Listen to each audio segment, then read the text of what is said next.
Hello everybody. Marion and I are happy to welcome you to the third day of ACM WiSec 2021. We started with a very interesting first conference day yesterday. We had our keynote speech by Wenyuan Xu, who was telling us a lot about attacks on IoT systems and IoT devices. This was followed by 3 technical sessions on mobile phone security, on attestation, and on crypto. Our plan for today is as follows. We will have, right after these introductory notes, the first technical session on side channel attacks that is chaired by Stjepan Picek. We will continue with the demo and poster session that is going to take place on GatherTown. Merve, Sahin and Erik, Tews, the demo and poster session chairs, will give us an introduction of how this is going to work, and they will also let us know more about the voting process for actually awarding the best demo and the best poster. After the demo and poster session, we will continue with the panel discussion on digital vaccination passports that is moderated by René Mayrhofer. We have 4 renowned experts on this program. There will be Marion Braams, there will be Lohninger, Joanna, Masel and Bart, Preneel. They have very diverse backgrounds ranging from an IT expert with experience on large-scale IT systems to a distinguished cryptographer, a digital rights expert, as well as an associate professor on evolutionary biology. This diverse set of experts promises a very interesting discussion, and I hope that you will join us there. The day will then be completed by our 8th technical session, which is going to be on physical tracking, and it's related to contract tracing as well. It will be chaired by Nils Tippenhauer. With that, I would like to hand over to Matti to give us a short heads up about the day tomorrow. So tomorrow we will have 2 technical sessions. A first technical session on cellular communication security and one on authentication and authorization. Tomorrow we will also be handing out the awards. So we have a best paper award, a best demo award and a best poster award. So make sure you also attend the demo and poster session today on GatherTown so that you will be able to vote for the best demo and the best poster. After handing out the awards, there will be a keynote by Malik Tatipamula on securing next-G wireless networks. And at the end of tomorrow, we will also start the tutorials with a first tutorial on SDR and GNU Radio. With that, I would like to hand over to Stjepan Picek, who will chair the first session today on side channel attacks.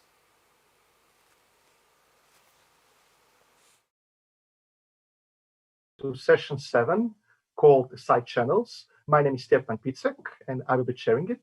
So this session consists of 4 long papers, and one of the papers will be also presented live, while the 3 will be recordings. And immediately I will mention the last paper is also the first WiSec systematization of knowledge paper. So this is also interesting to note. So with that being said, we can start. The first paper will be, it's called VoIPLoc, Passive Voice over IP Call Provenance via Acoustic Side Channels. The authors are Shishir Nagaraja and Ryan Shah. And just a couple of words about the first author, Shishir, who will be presenting it. Shishir leads a group in system security at the University of Strathclyde in Scotland, UK. He works on network security and privacy. He is best known for his work on exposing social malware surveillance on Tibetan government, along with 130 other targets. He is fascinated by side channels, and yeah, he is the presenter of the first paper of the session. And with that, I will now hand over the floor to the authors. Thank you, Stjepan. Could you enable the screen sharing, please, for the presentation? Chairs, could you do that? I do not have the permission to do that.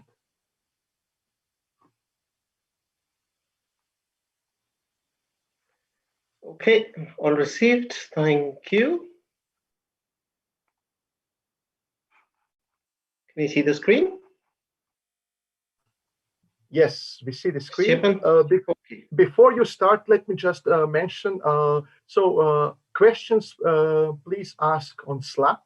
There will be time for, at the end of the session, we will go through the questions and the authors will have the opportunity to answer them. Thank you very much, Stjepan, and welcome to my talk on location fingerprinting via side channels in a VoIP session. This is joint work with Ryan Shah at the security group at the University of Strathclyde.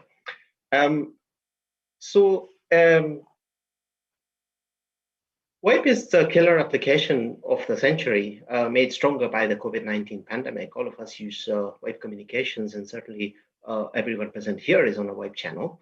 So VoIP usage has been growing exponentially over the years, and therefore the security and privacy of VoIP communications is an important problem.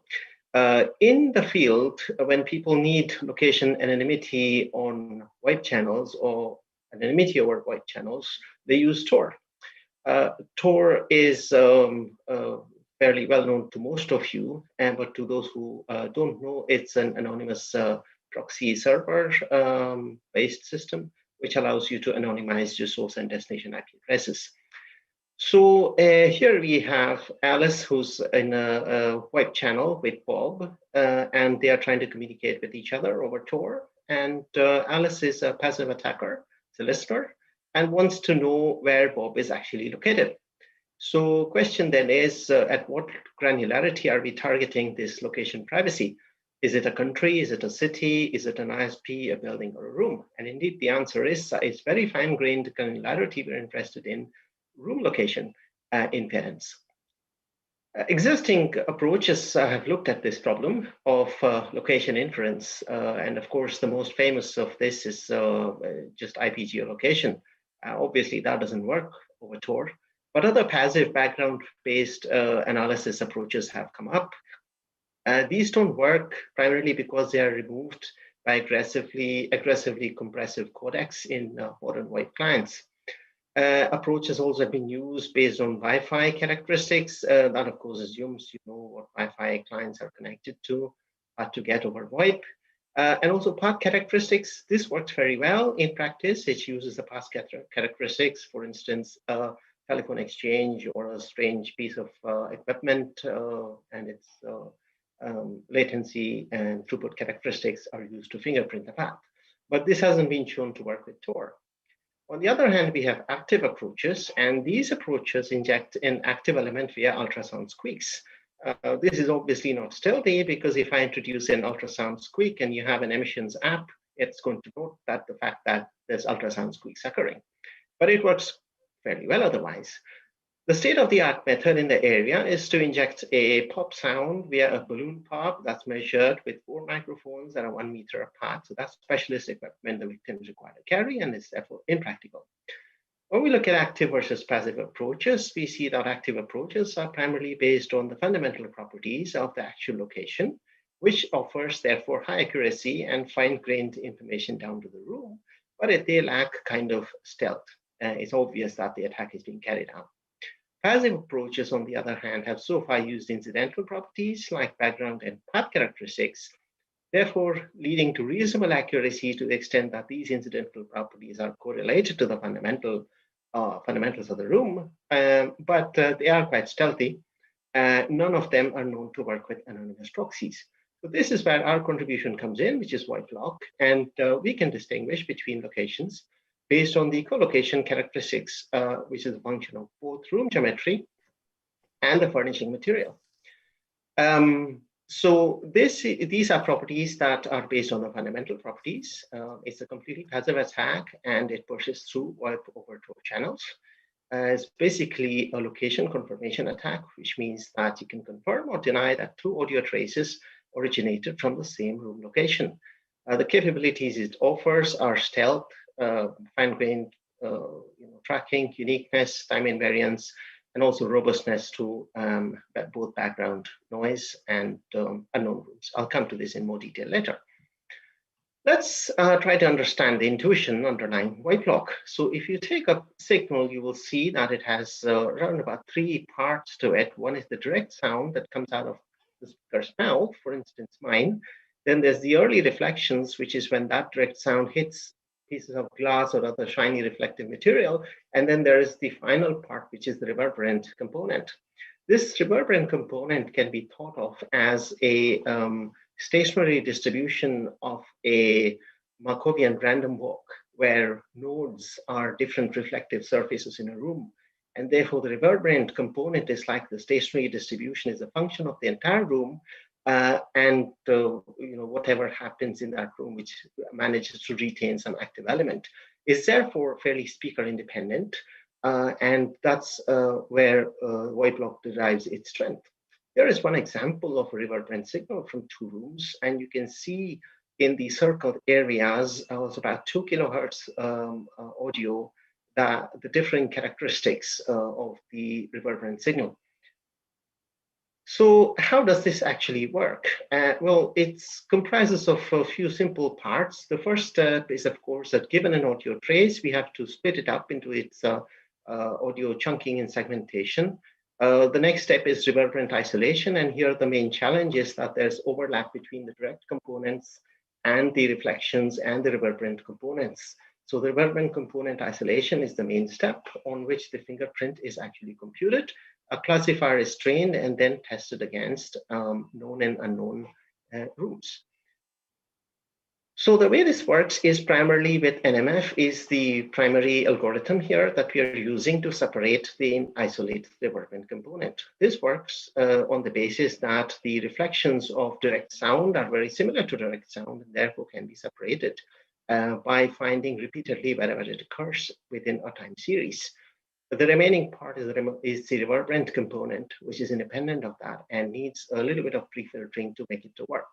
There's multiple layers of this, which is inspired by deep neural networks, but this, as you will note, is an SVM-based technique, fully explainable, hyperplane-based. The main reason for this is that there's very few points we can expect to have on a per classifier basis, per room basis. So it's not a data-rich situation where we can have 1,000 points for a room to train a DNN-based or a CNN-based classifier.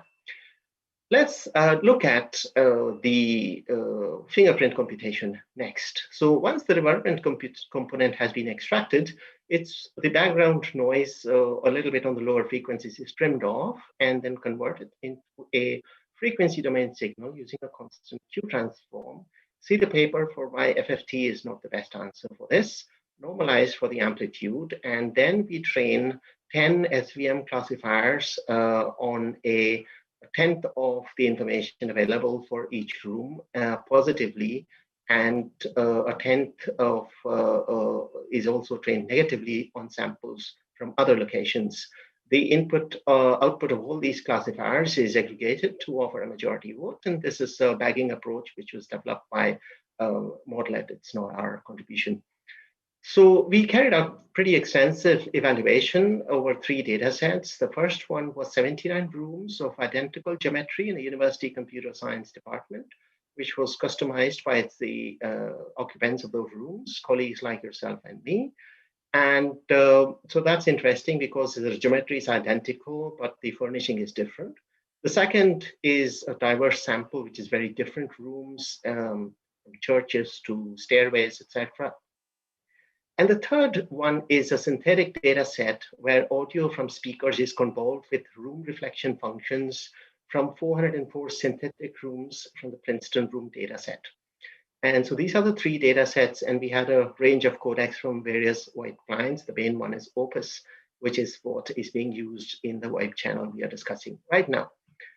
So does this work? Well, so what we've done is we've used 16 speakers, each in 9 positions, and this is a fairly data-rich scenario in which the training and testing is done. In this scenario, with fairly low packet losses, about 92% detection rate is observed. This is pretty high and fairly satisfying. And 10% packet loss is basically at the rate at which, if the packet loss is low enough to support a VoIP conversation, then you can use VoIPLoc. That's what it means. But remember that it's a fairly data-rich scenario. So the next thing we did was to throw away most of the data and increase the number of rooms in order to see how it works. So in this case, we have partial traces. We've thrown away 97% of the training data. We've also got unlabeled audio vectors in there. And then we do the comparison. The number comes down by about 10%. It's still fairly useful, about 83%. So this is interesting. In addition, we also look at a few other parameters, namely network conditions, varying throughput and network jitter. The details are in the paper. Also environmental conditions, which is the length of utterance, which means how long I speak per word, the length of the echo in that room, the reverberation signal length, room occupancy levels, how many people are there, and speaker movement. So all of these parameters have been evaluated for, and they have been covered in the paper extensively. So I would encourage you to read the paper in for an understanding of these parameters.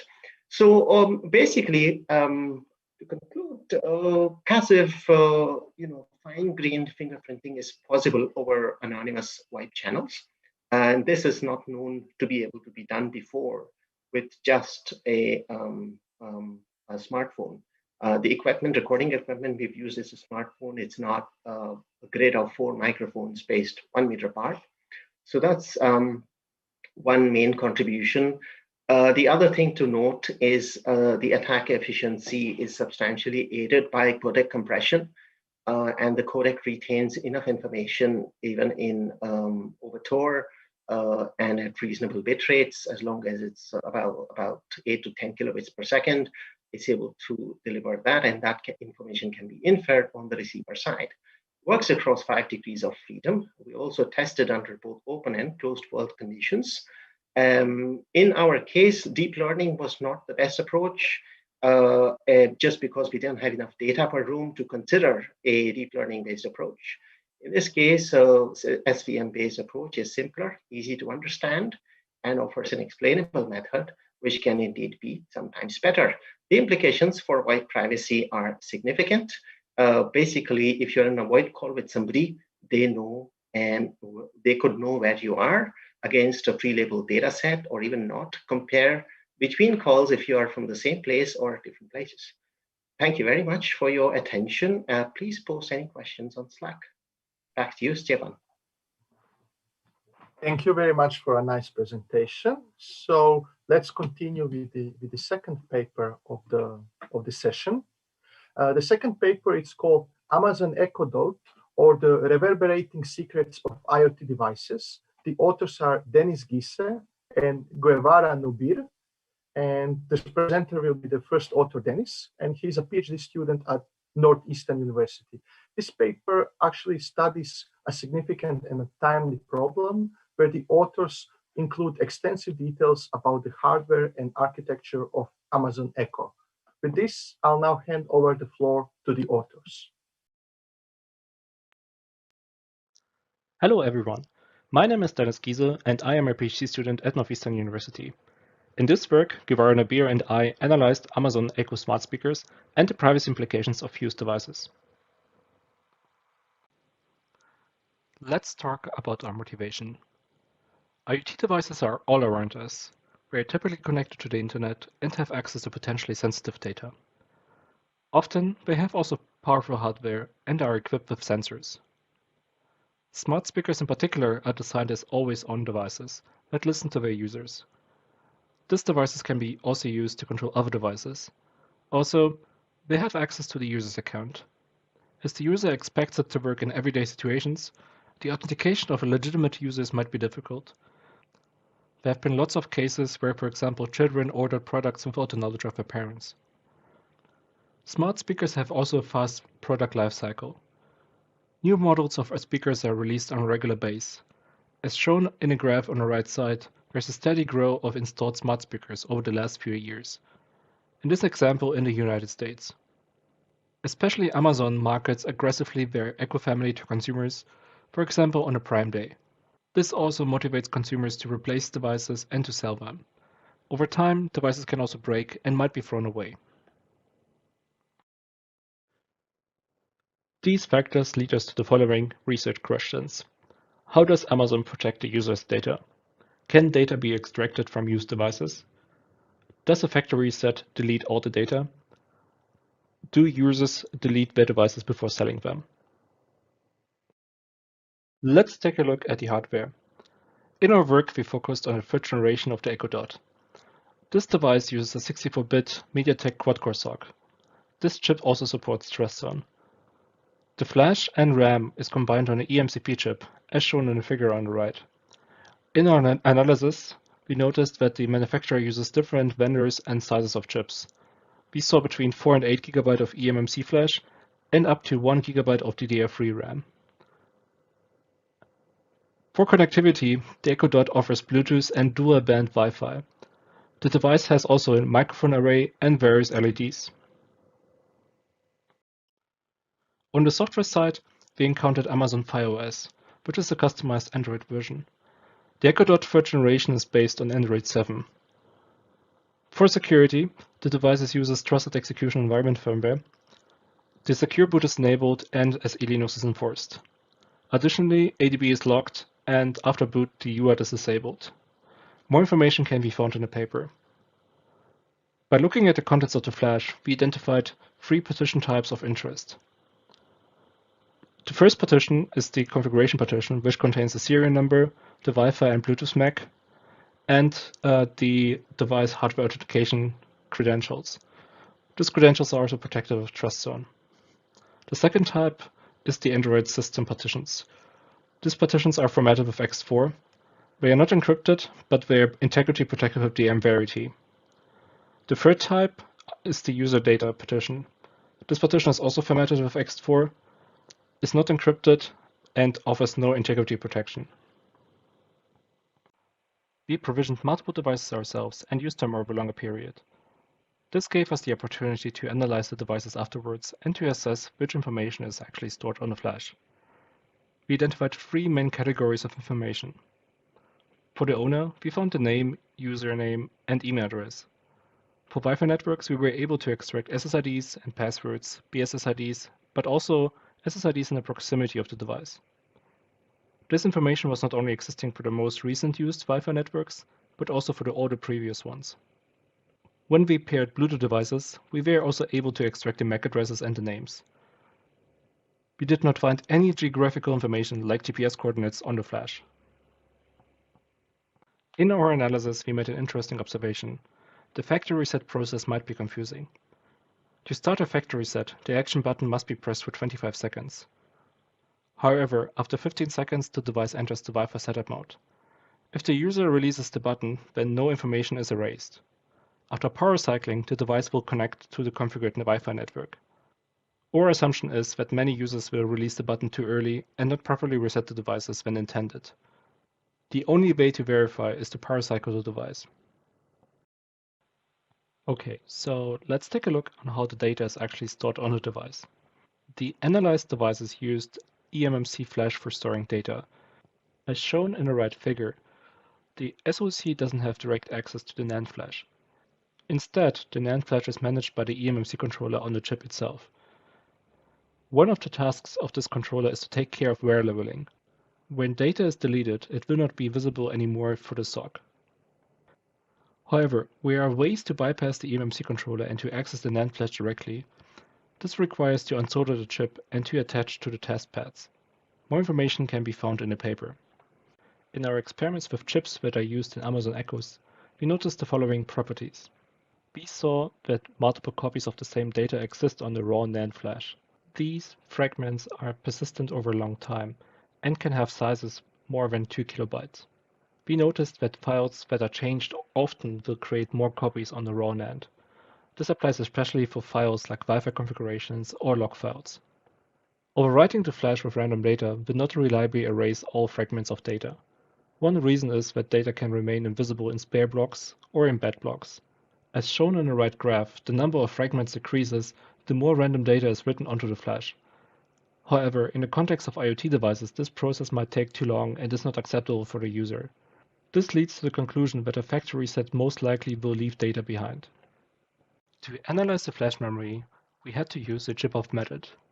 After we extracted the contents, we reboot the chip and finally resorted it again. The whole process can take up to 30 minutes, but allows us the access to the raw NAND test pads. for devices that were not reset, we can use the method without soldering. We reverse engineered the traces and test pads that enable us to access the eMMC flash. By using needles, as shown in the red picture, we can dump all information in less than 5 minutes. In the following, we will show our attacker scenario and adversary model. A user provisions a new smart speaker and connects it to the Wi-Fi access point. At this point, the device is bound to the user's account. After provisioning, the speaker can be used to purchase goods and control smart home devices like smart light bulbs or locks. The user can start calls and receive notifications over the device. At some point, the smart speaker will be sold or thrown away. The attacker can purchase this device and extract information from it. The information can be used to connect to the Wi-Fi access point of the previous owner. There might be also a chance that the previous owner reused the credentials in a different place. If the device wasn't fully reset, the adversary can use a Merve attack. Having the Wi-Fi credentials, the attacker can create a new Wi-Fi access point with these credentials. When powered on, the smart speaker will connect to the attacker's Wi-Fi and to the cloud. If the device binding in the cloud was not deleted, the attacker can access all the resources of the previous owner. In our experiments, we were also able to query the approximate address of the previous location. After the attack, the devices can be resold in order to regain the expenses. For our case study, we developed a privacy-preserving method which allowed us to analyze used devices. More information can be found in the paper. Between July 2019 and November 2020, we purchased 86 used devices in various conditions from different sources and regions. These are our results. We saw that 61% of the devices were not reset. Due to ethical and legal concerns, we did not test if the cloud binding was still active. Amazon was not able to help us in that aspect. One interesting observation was that all broken devices were still provisioned. In most cases, the repair of the device was simple. However, this shows that broken devices can risk the user's privacy as there is no chance to properly erase the data from them. Amazon sells from time to time so-called certified refurbished devices. Our assumption was that these devices are mostly open box returns. We purchased 6 devices over time and were interested if we would be able to find any information on them. However, we saw all the devices have been repackaged and the whole PCB has been replaced. We were not able to find any data on them. We tried to apply our methods also to other models and manufacturers. We were able to get the same results for the Amazon Echo Show 5, the Google Home Mini, and the Amazon Fire TV. One of the tested devices, the Xiaomi Smart AI speaker, had encrypted partitions and the attack in the original form was not possible.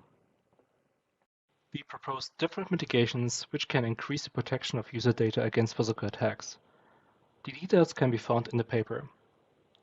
One possibility is to use eMMC security features. Many chips support these features and enable the secure deletion of data. In cases of raw NAND flash, we propose to use aware leveling aware erasing of data.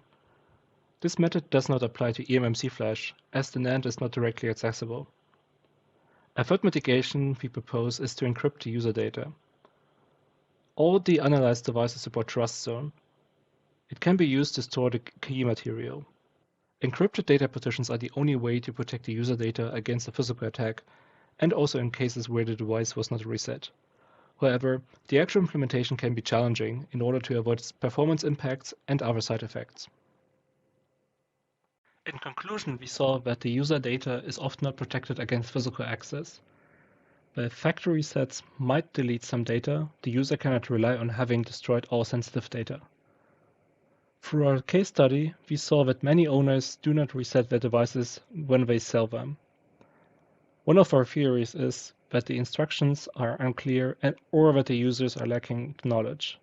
Our research shows that many different manufacturers and devices are impacted, even newer generations of smart speakers.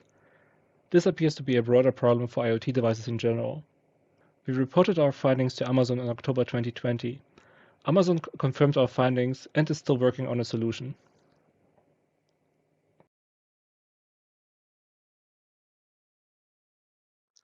Hello, everyone.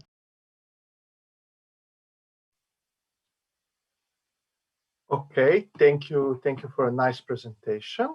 So we are already at the half of the session, two talks are done. We have 2 more. I remind all the attendees to send their questions on Slack channel. And let's continue with the 3rd talk of the session. It's called OutletSpy, Cross-Outlet Application Inference via Power Factor Correlation Signal. The authors are Juchuan Zhang, Xiaoyu Ji, Yuehan Qi, Yichao Chen, Bin Wang, and Wenyuan Shu.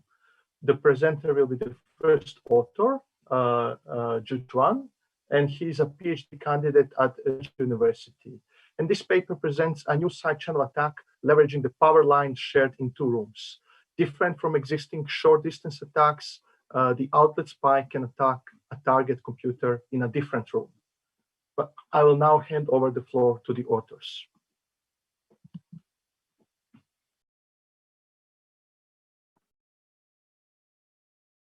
Hello, everyone.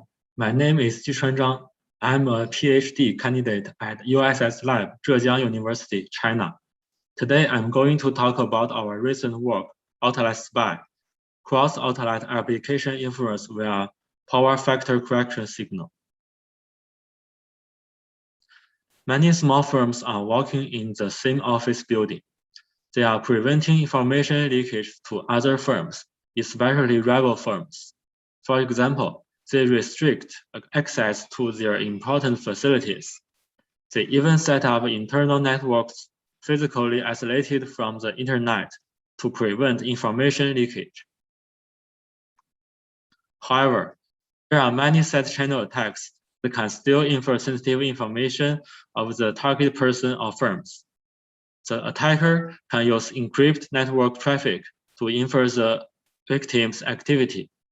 She can also use physical signals like acoustic signals, electromagnetic signals, optical signals, and thermal signals to infer sensitive information. To extend the attack range, we propose OutletSpy, which can infer application launched on the victim's computer from a remote outlet through power factor correction signals. To achieve the attack, the attacker only needs to know the CPU and power supply model of the target device. We'll first introduce what is a power factor. Power factor is defined as the ratio of the real power and the apparent power. Real power means the power absorbed by the load. Apparent power means the power flowing in the circuit. Power factor measures how friendly an appliance is to the distribution system.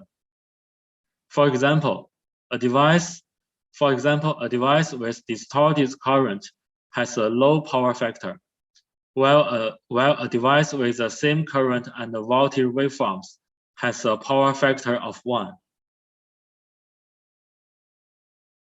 Power factor correction is to increase the power factor of a load. PFC is implemented as a built-in module in power supply units connected to the outlets.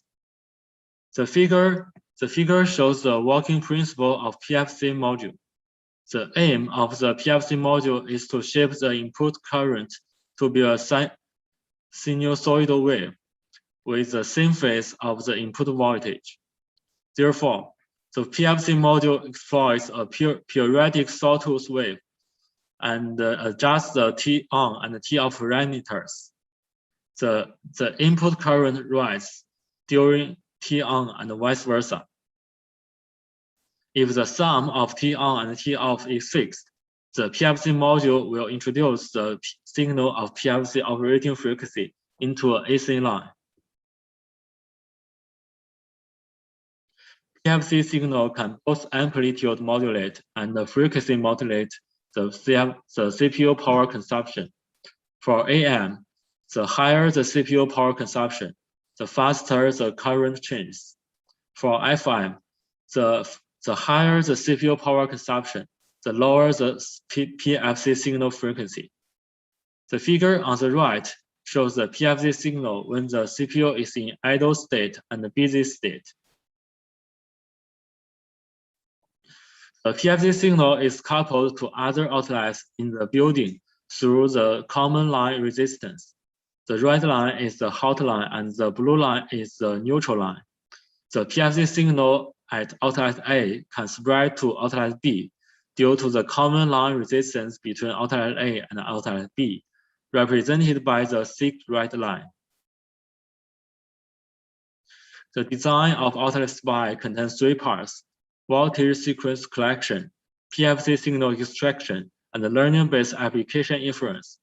First, the attacker collects neutral to ground voltage sequence from an observation outlet. Then, she identifies and tracks the target PFC signal from the voltage sequence, followed by the recovery of the PFC of the power consumption information. Finally, a pre-trained model with the power consumption information as input is used to infer application launching on the target computer. For voltage sequence collecting, we choose to use the neutral to ground voltage because it doesn't contain high voltage power frequency component.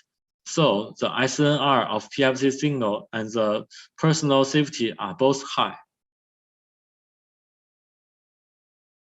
After collecting the voltage sequence, the attacker needs to identify and tracking the PFC signal of the target device. This is because the frequency of the PFC signal is affected by the temperature of the PFC module.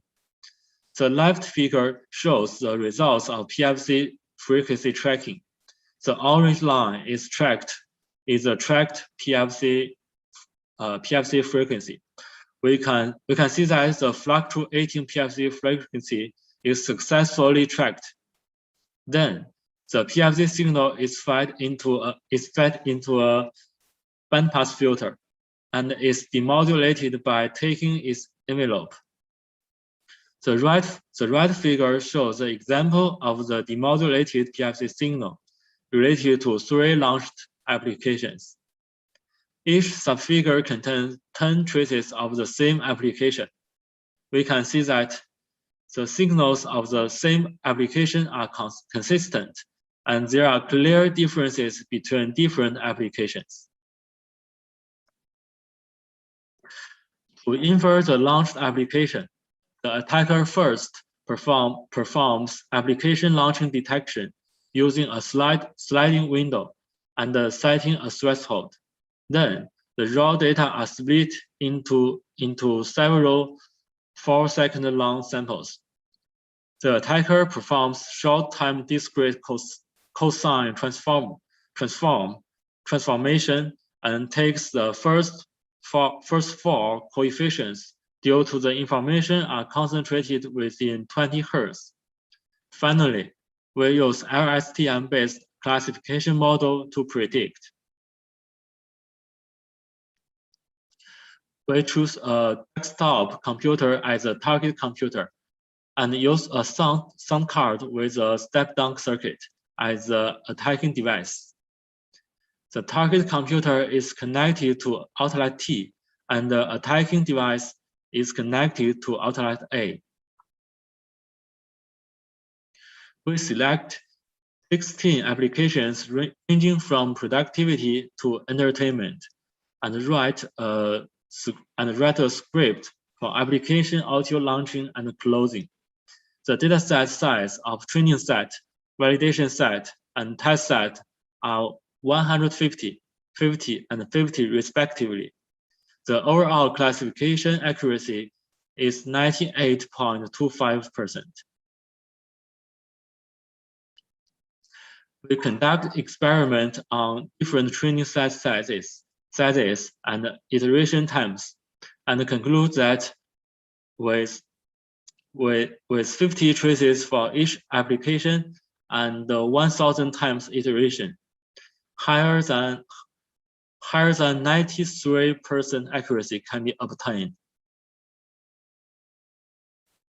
To compare the LSTM model to other classification models, we select a convolutional neural network, support vector machines, a linear regression classifier, and a random forest classifier. the LSTM model outperforms other models because it is more suitable for time series. To evaluate the impact of different locations, we put the target device at outlet T and put the attacking device at outlet A, B, C, and D, respectively. We conclude that the longer the common circuit, the higher the application inference accuracy. To evaluate the impact of application updates, we collected the PFC signal of 4 applications of different versions. We found that the accuracy of WinRAR and CCleaner is low. This is because there are framework changes during some versions. We add 1 version to each application's training set, and the accuracy returns to normal. In future work, we try to do fine-grained inference, such as the inference of in-application operation, web browsing, and video contents. In addition, we want to free the training phase of OutletSpy, so that the attacker does not need to know the specific model of the target device. In conclusion, we propose OutletSpy, a new side-channel attack that an adversary can infer applications launched on the target computer from a remote outlet. The working mechanism of PFC module leads to AM and FM modulation of the CPU power consumption to the PFC operating frequency. At last, 98.25% accuracy of application inference can be achieved by MFCC-like features combined with LSTM model. Thanks for listening. If you have any questions, I would be happy to answer.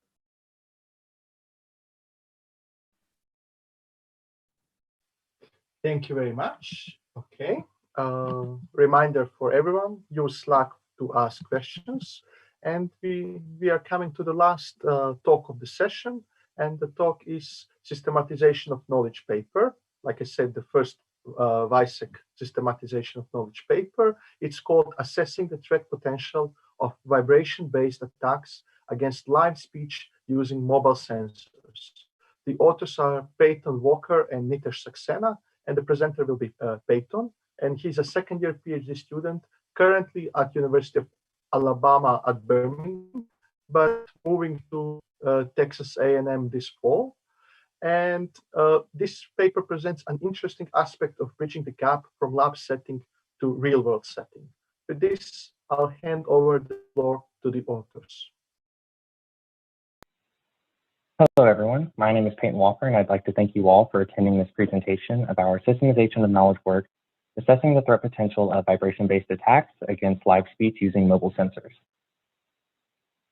I'd like to start by introducing side-channel attacks. These attacks uniquely exploit some form of data leakage that occurs naturally from a system in order to compromise user information. These attacks can broadly be described as passive attacks, where information remains unchanged and there's no impact on the system or environment when these attacks are conducted. System resources are not changed, and therefore the victim does not get informed when this type of attack occurs. So the danger is really around confidentiality, where some authorized information could then be leaked to an unauthorized person. And mitigating techniques for these types of attacks is largely focused on prevention, since detecting them is so difficult. There are a variety of side-channel attacks out there. We can consider measuring the power consumption of a device to learn encryption keys, or measuring acoustic leakage from someone typing on their keyboard to learn what type of passcodes or passphrases they're typing. But for this work, we're focusing on side-channel attacks that work in the vibration domain against to compromise user speech. So when I say vibration domain, and in terms for the side-channel attack, what I'm talking about is capturing vibrations induced by acoustic waves from audible speech. And this can be done with a multitude of sensors, as we see in the existing literature that we review. Different sensor types such as MEMS motion sensors, laser-based sensors, and even other specialized sensors like position signal and camera can be used. If we consider a situation where a live human is speaking and the sound waves travel outwards, if there's a nearby object to this person, there's potential for the speech sound waves to induce vibrations that are proportional to the speech on that object. At this point, an attacker can target that object and just observe the vibrations that are induced on it, measuring them through some methodology, and then take steps through signal analysis and processing to achieve some attack goal and to compromise some form of the user information. This work is largely motivated by the academic or the media coverage around some of the academic works on this topic, and really the public response to these articles. So we see headlines like spies can eavesdrop remotely by analyzing a light bulb's vibrations, and hackers transform a smartphone gyroscope into always-on microphone. And it's headlines like these that really strike with the day-to-day user who reads them and thinks, oh, now my speech is sensitive anytime I'm around a light bulb, or if I'm carrying my phone with me, it can be hacked and used as a microphone. But whether or not the academic literature and research that was done on these topics truly represents this same threat level is unknown. So the contributions of this work, first we do a review and systemization of 10 existing research works related to capturing speech in the vibration domain. We identify key experimental parameters that we feel are crucial in understanding the viability of vibration-based speech leakage in real-world scenarios for the purposes of these side channel attacks. We define a framework to evaluate the prior works, including our own percent parameters and favorite setting metric. And we conduct the evaluation on a set of existing research using our framework and metric in order to assess the feasibility of each work's methodology for capturing live human speech. It's important to note that we're not making any claims about the success of these methodologies in the attack models that they were designed for and demonstrated in the experiments, but rather how applicable are these methodologies for capturing live speech in the day-to-day setting. So first I'll do an overview of the existing literature that we compiled for this work, and then I'll discuss the 7 parameters we define as well as the framework, including our metric. I'll also discuss the evaluation results of our prior works, including a specific example and how we evaluate it. And I'll end with a summary and conclusion, and finally with some time for questions. So the literature that we collected consisted of 5 works that were using MEMS motion sensors, such as accelerometer and gyroscope. There were 2 works using laser-based sensors, one being the LiDAR sensor on a robot vacuum cleaner, another being the electro-optical sensor, which was used to measure the light bulb vibrations. And then there were 3 other works that used other more specialized type of sensors. One was the position air signal inside of a hard disk drive that measures the offset of the read-write head. There's also a work using a piezoelectric disc, which is a contact-based touch sensor for measuring vibrations. And there was also work that used a camera and extracted vibration data from video recording. So this table summarizes the information we collected across the 10 different works that we compiled. We provide a description as well as highlighting the attack goals and collecting other parameter information. One being choosing parameters that we feel can have a direct impact on the positive results that were reported, and then also choosing parameters that were well detailed in the literature that we collected. So now we'll look at the 7 different parameters that we defined from this information that we pulled. For speech source, we defined whether or not the experiment uses a live human speaker or machine rendered speech from a loudspeaker device. We consider the sound pressure level or loudness of the source speech in the experiment, so either normal conversational loudness between 40 and 60 decibels, and we also consider loud speech when the speech source was above 70 decibels.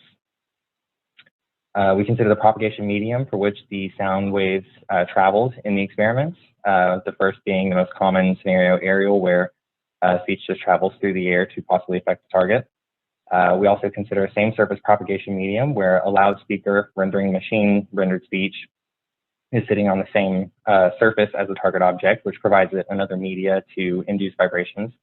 And then we also consider a touching scenario where the sensor is, or the speech source is in direct contact with the target object. So there is direct propagation of the speech-related vibrations.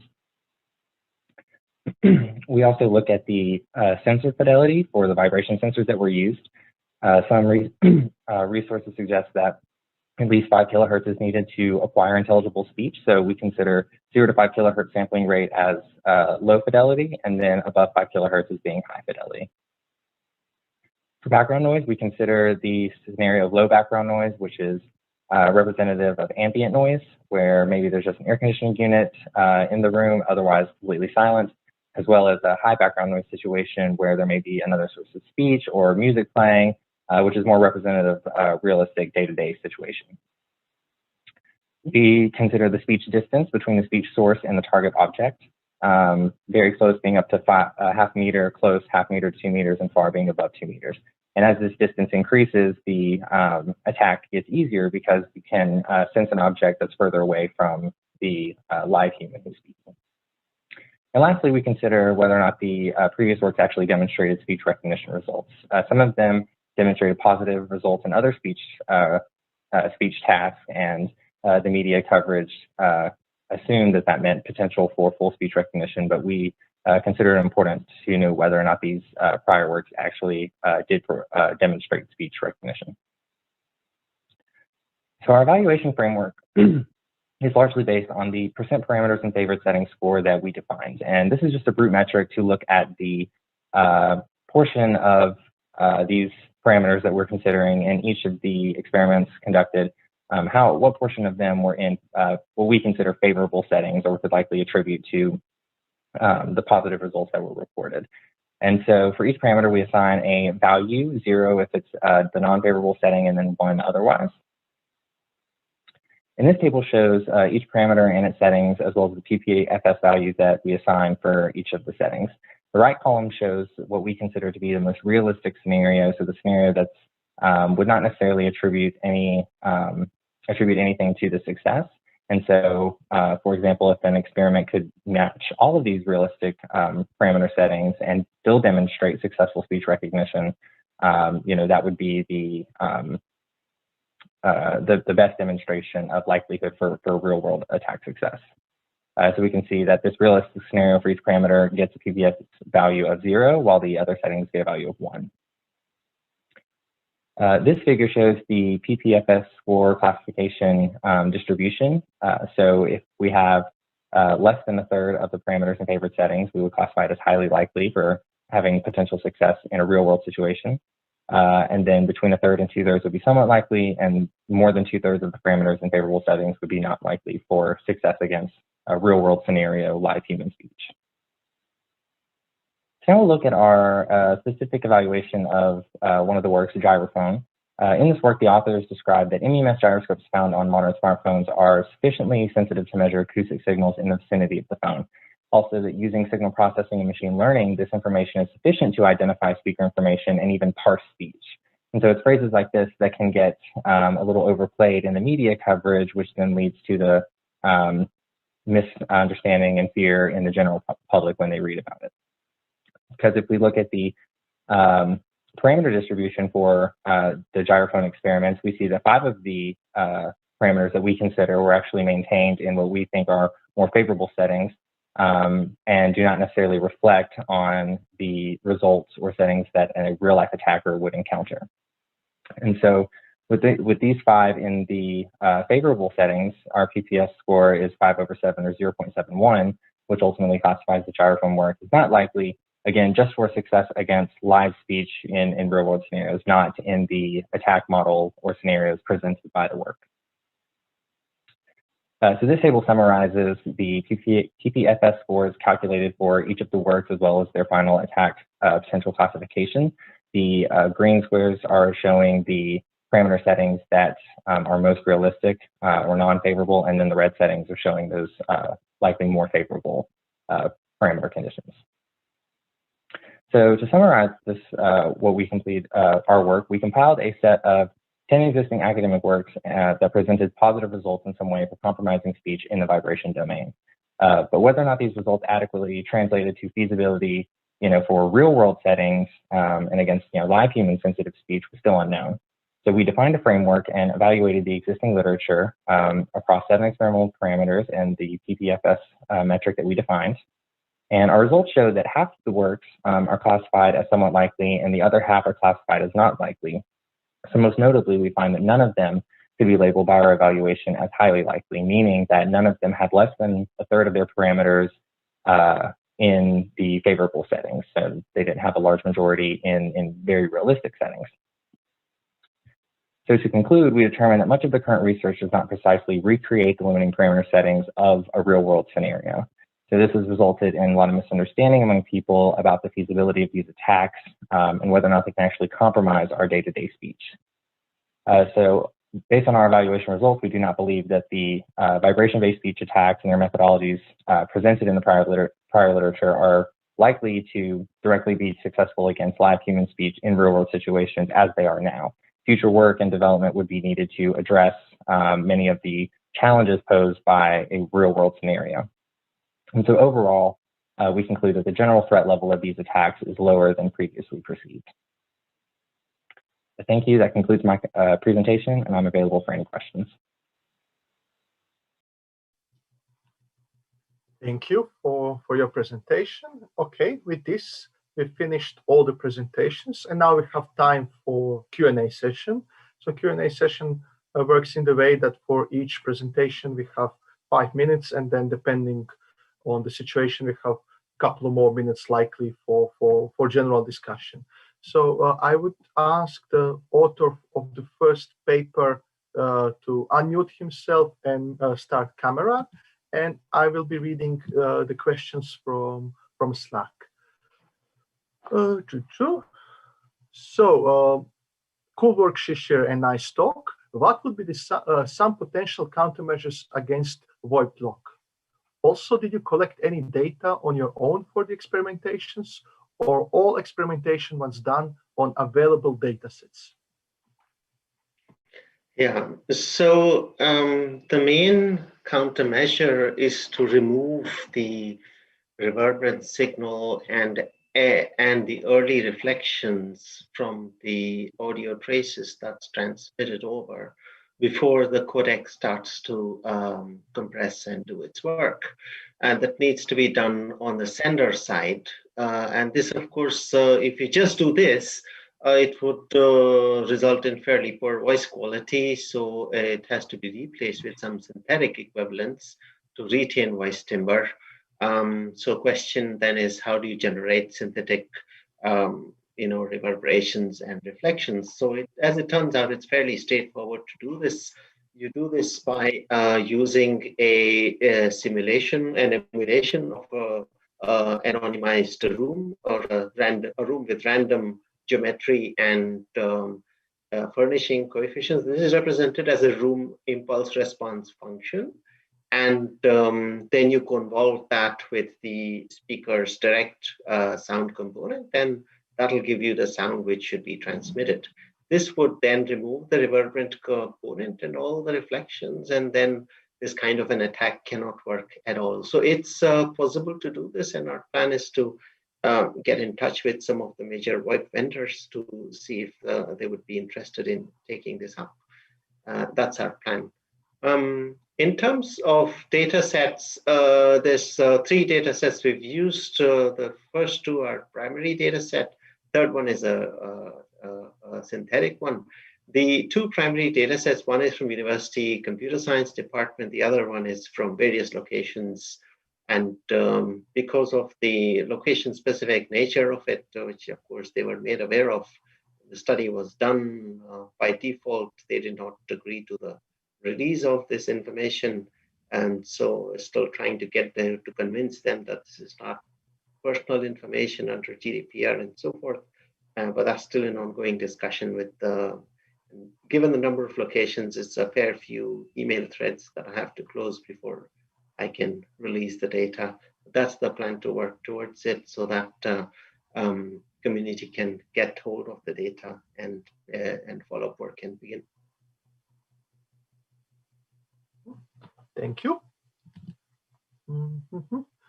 I do not see more questions, but I do have a question. So in one of the last slides conclusions, you mentioned that there is maybe even no need for more complex models, deep learning, because even simpler things work well. So I like that, because I noticed that people often go too easily to very complicated things. But what is your opinion? Do you foresee some kind of scenario where deep learning would be really beneficial, or do you think it's really not needed for anything that you can foresee now? Well, the thing is that with side channels, you often work with very limited amounts of information. It's not a data-rich environment. And whereas if you want to train a classifier, ImageNet has 1,000 images per class.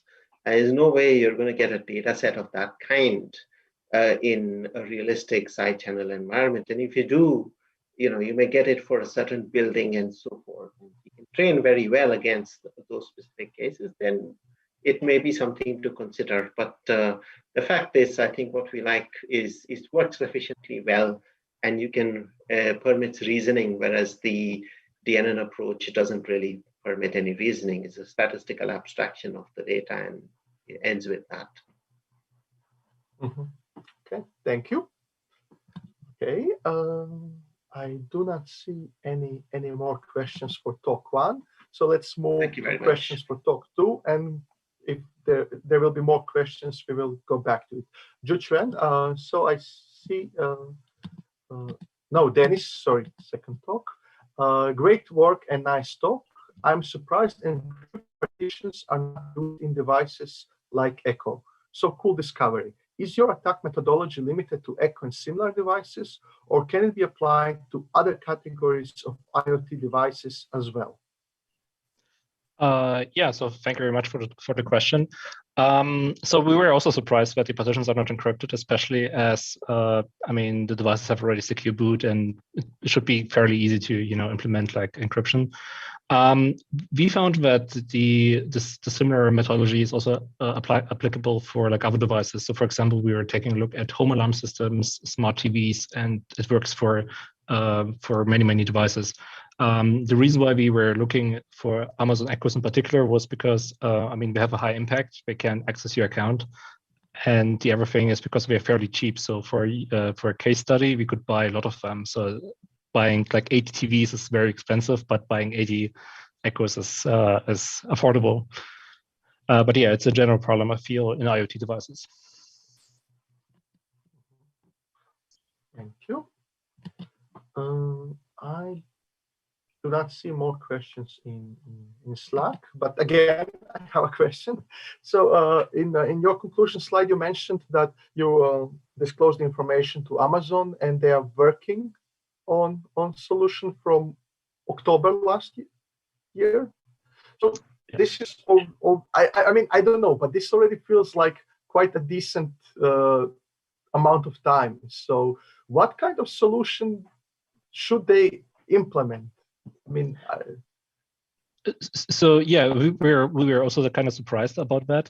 I mean, we were also surprised that initially when we released that, they said like, yeah, it sounds like a more complex problem.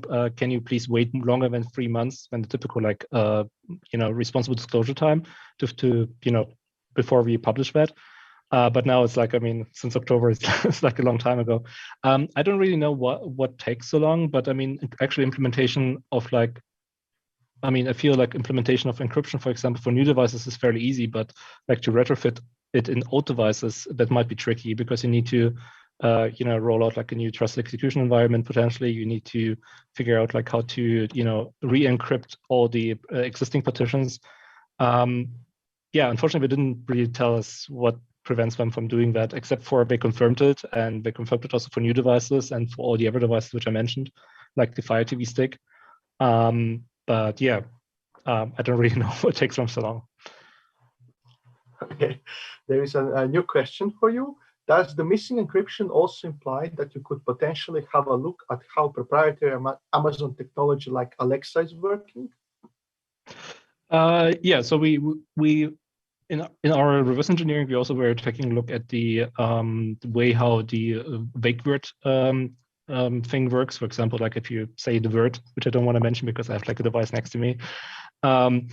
So we figured out which libraries are for that. And one of the interesting things which we noticed is that there's like a particular library, I think the Marion library, which transfers your wake word into text. And then there's just some kind of regular expression which matches on that. So with that, we could figure out like, okay, that many works which claimed that Alexa's like misactivating on particular things, we basically saw like the regular expressions which it matches to. So we could get like a deeper insight in what exactly like the actual wake words are. And,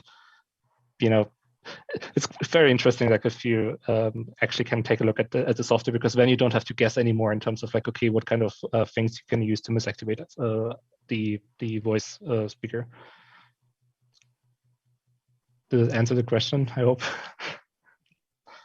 I hope. If not, I presume the attendee will add more questions. Thank you very much for the answers. Let's move to the third presentation and questions for that one. So, Juchuan, can you unmute and yourself and also turn on the camera? There is quite a lot of questions for your talk, so let's start. Why do we have different accuracies for different versions of an application? In other words, what are the changes that may make the detection harder?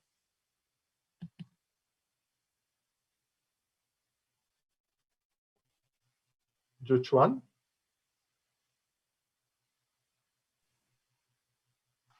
Hello. Hi. Hi. So, did you hear the question, or shall I repeat it? Oh, sorry. I'm answering the questions on the slide. That's fine, but we should also discuss it in general. So you can repeat what you said. So the question is, why do we have different accuracies for different versions of an application? In other words, what are the changes that may make the detection harder? Oh, okay. Thanks. Thank you for your questions. And I think there may be small version changes and big version changes. Small version changes may be UI changes. This does not affect the accuracy very much. But if there is a framework change, the characteristic of the PFC signal will also change significantly, so that the accuracy that the accuracy will be reduced. So we will solve that by training by put multiple version of applications in the training set. Mm-hmm. Thank you. You detect when an application is launched, right? Do you also detect when multiple, also power-intensive applications are already running and then another one is started? We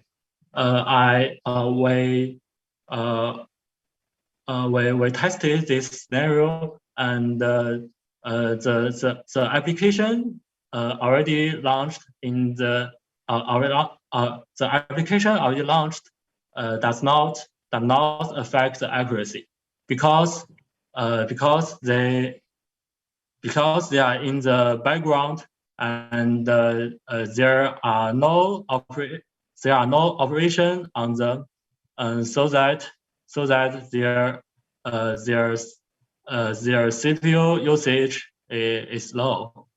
So they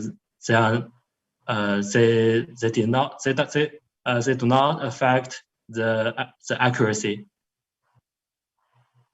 Mm-hmm. Thank you. Let's continue. There is a comment and question from Ortuza saying, cool attack. Few clarification questions. Do you assume that only the target computer is the only device on the target power outlet? how would the attack work when multiple devices are connected to the same power outlet? Also, what would happen when multiple applications are run at the same time on the target device? Okay, thank you for your questions. If there are many different devices plugged in the same outlet, this will not affect the accuracy because they maybe they do not have the PFC module, or their PFC frequency is different. Maybe there are computers with the same model with the target computers. We can also successfully attack because their PFC operating frequency is slightly different. This is due to the different temperature or the differences induced during manufacturing. Mm-hmm. So their PFC signal so their PFC frequency is different, is slightly different, and we can identify which is the PFC signal of the target computer by their different strings. Mm-hmm. Thank you. Also, why a recurrent network like LSTM was used? I understand that you have time series data, but is there significant temporal correlation between signals at a different time instance? Okay. We choose to use LSTM because the PFC signal is time series. But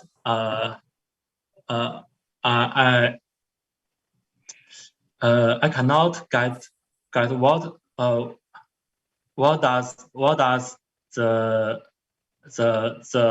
correlation, the temporal correlation in different times mean. I guess if we the PFC signal the PFC signal comes from same application will always be the same whenever it is launched.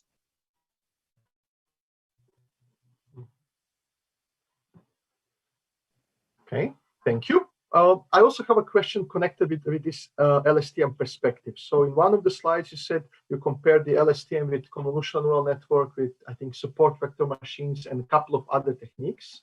And yeah, for me, it's quite intuitive if we talk about time series that LSTM could work better than those techniques that were not made for recurrent data.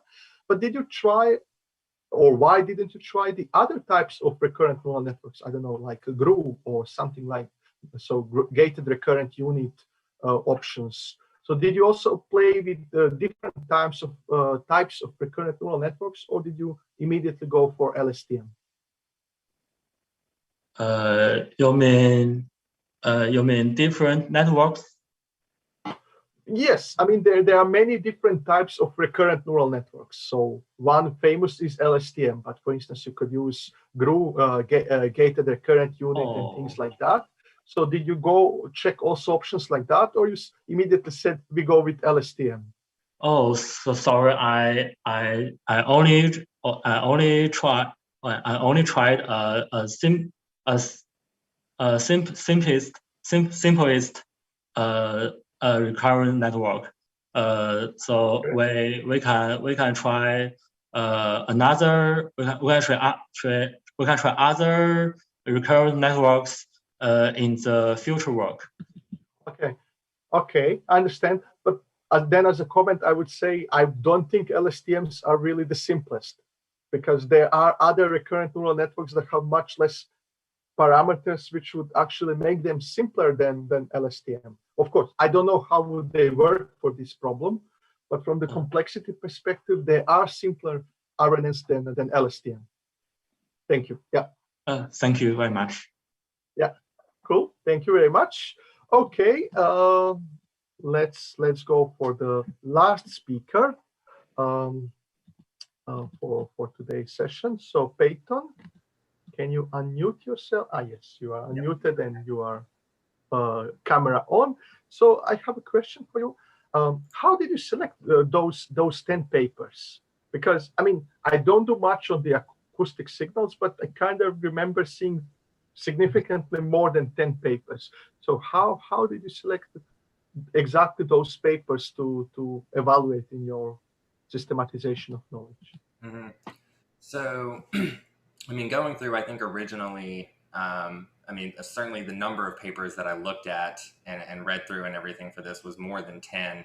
I think once we started focusing in on the real threat that we were trying to investigate, so the side channel attack with sensitive live speech, and then looking at methodologies that compromise within the vibration domain and things like that, considering those started to shorten the list of ones that we really wanted to focus on. And then largely it was picking works that were, you know, had a name or showed success in the academic community. So they were published somewhere, they were receiving media attention. So there was a public response that came along with the publication. And then also the works itself really documented well the experimental parameters that they use. So there are other works, of course, that we came across that say, oh, you know, we did this, or demonstrated this type of speech task was successful. But when you read the paper and the literature that's provided, the actual experimental details to understand why that could be possible just weren't there. So in terms of evaluating it, especially across the other, you know, literatures that we had collected, some of them just didn't stack up in that manner as well. Do you think it will be possible to, so you have 7 features in your PFSS, do you think it would be possible to expand this maybe to get more fine-grained classification results, so likely, not likely, or is this already enough? No, I definitely think that part of future work and expanding on this concept is, you know, this methodology and for evaluating these works is supposed to be, you know, usable across, you know, different types of attacks. You could specialize it for other types of attacks, not just side channel and things like that. Just more a metric for comparing, you know, experimental settings to, you know, more realistic settings that represent a threat that you're actually concerned about. And so, no, I think part of future work is definitely determining correlations between the different parameters, one that we've chosen, and then, you know, adding more parameters too, if we find some that are significant or not as significant, but still do contribute. And then that way we have more, because right now, obviously, the metric that we present is very brute. It assumes that every parameter is weighted equally in terms of contributing to attack success or not. And so there's certainly, I think, more work that can be done to determine correlations between those parameters so that we have more specialized weighting between you know, different parameter settings and things like that. Thanks. And final question from my side. So I cannot say I'm very surprised by the results, because intuitively I somehow think there is always a gap between what we in academia think it's realistic and what is really realistic. So I'm not extremely surprised. But did you contact any of the authors of those 10 papers and discussed with them the results? Maybe they also have a different perspective on your results. I mean, maybe they still consider them more realistic than you. We didn't do that. We didn't reach out to any authors. I think, you know, part of our conclusions, we definitely kind of assumed, certainly among the security community and, you know, people that would be attending this conference and such, yeah, these conclusions are not very surprising. We are, you know, can read a paper and understand the gaps between what the experiments are showing and what that means for a realistic setting. I think the paper would be more geared towards the general public and trying to demonstrate that gap for them so that they can understand that, you know, these academic works, because we're not claiming that, you know, they don't have their own merit in, you know, the settings that they were designed for and demonstrated in. They certainly do. And it's not that every work that we evaluated was, outright claiming, oh, this methodology will work in a realistic setting or against realistic live speech. It's more the gap that happens when, media covers it and says, oh, look, they demonstrated gender recognition. Well, that means, now they can, pick up all of the speech that you say in whatever setting, which just wasn't the case. So I think since we're not really challenging any of the results or conclusions from the existing works, so for that reason, we didn't necessarily reach out to any of them and try to discuss. Yeah, makes sense. Thank you. Okay, thank you very much for your answers. With this, we conclude this session. I wish to thank all the authors for nice presentations, a nice Q&A session, and of course, all attendees for listening and asking questions. Looking at the program, now there will be a 15 minutes break. And after the break, there will be a demo and poster session. With that, thank you all, and enjoy the rest of WiSec.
Hello, everyone, and welcome to the poster and demo session. I'm Erik, and I am here with Merve. And Merve will now give you a brief overview over this session.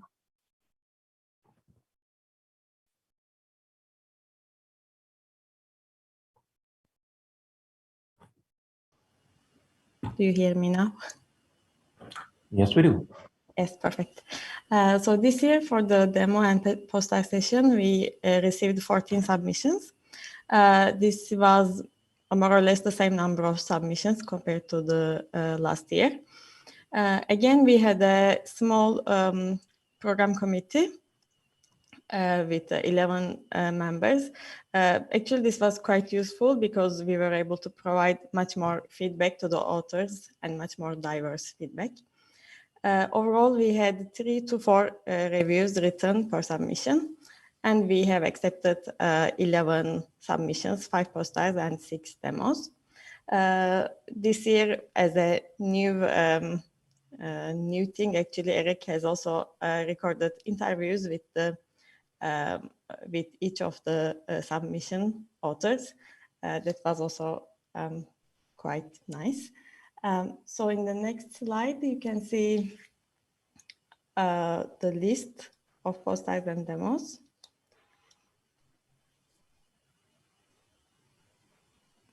If we can pass to the next slide. Yes. So as you can see, there is a really wide range of topics. We have even some submissions that are related. For example, the demo number 6 and poster number 3. They are basically addressing the same topic. Yeah, so overall, we are quite happy with the final program, and we want to again thank you to the program committee members for all their efforts. Thanks a lot.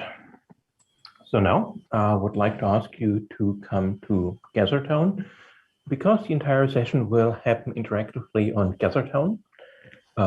When you don't know where to go there yet, there are a lot of interviews with all the participants in the program.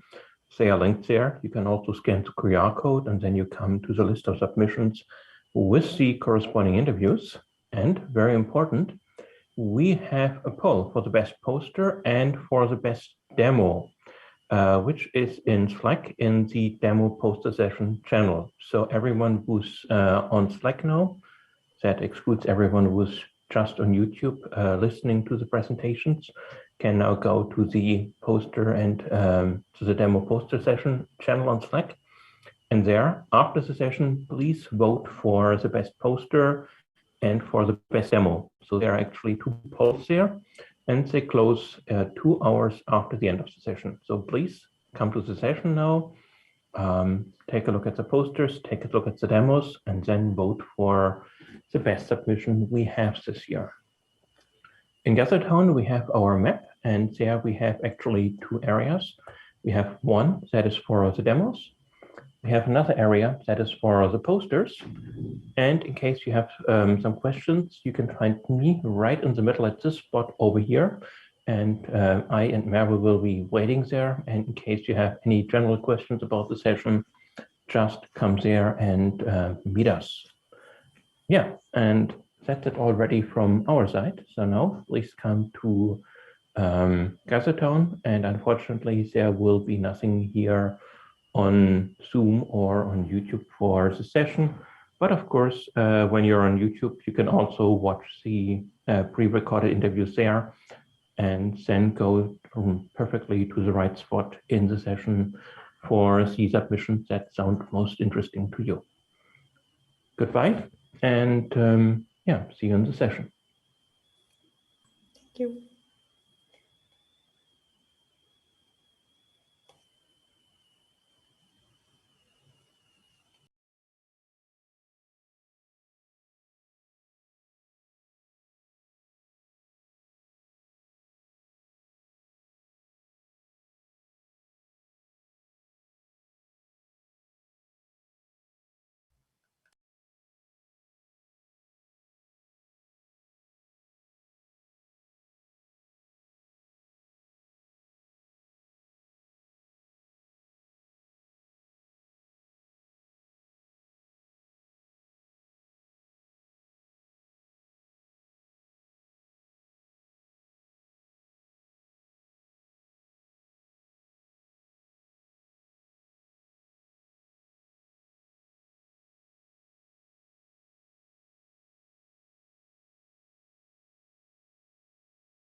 Good afternoon, good morning, good night for those of you who are in an even later time zone.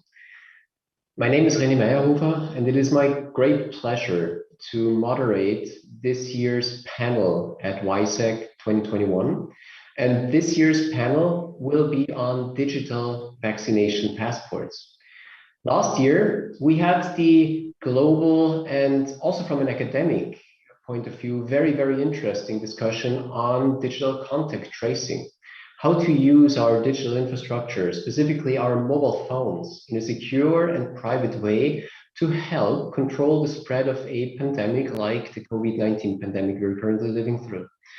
With the exposure notification framework that has come out, driven by a consortium of tech companies, also assisted by lots and lots of input from our academic communities on how to best use those mobile phones and how to best use the infrastructure that we have in the most private way that we can, we were able to actually do something. And there are studies out there, studies, for example, from the UK, that show that these contact tracing apps, the exposure notification framework as a global privacy-first standard really had an impact and is expected to have saved many lives.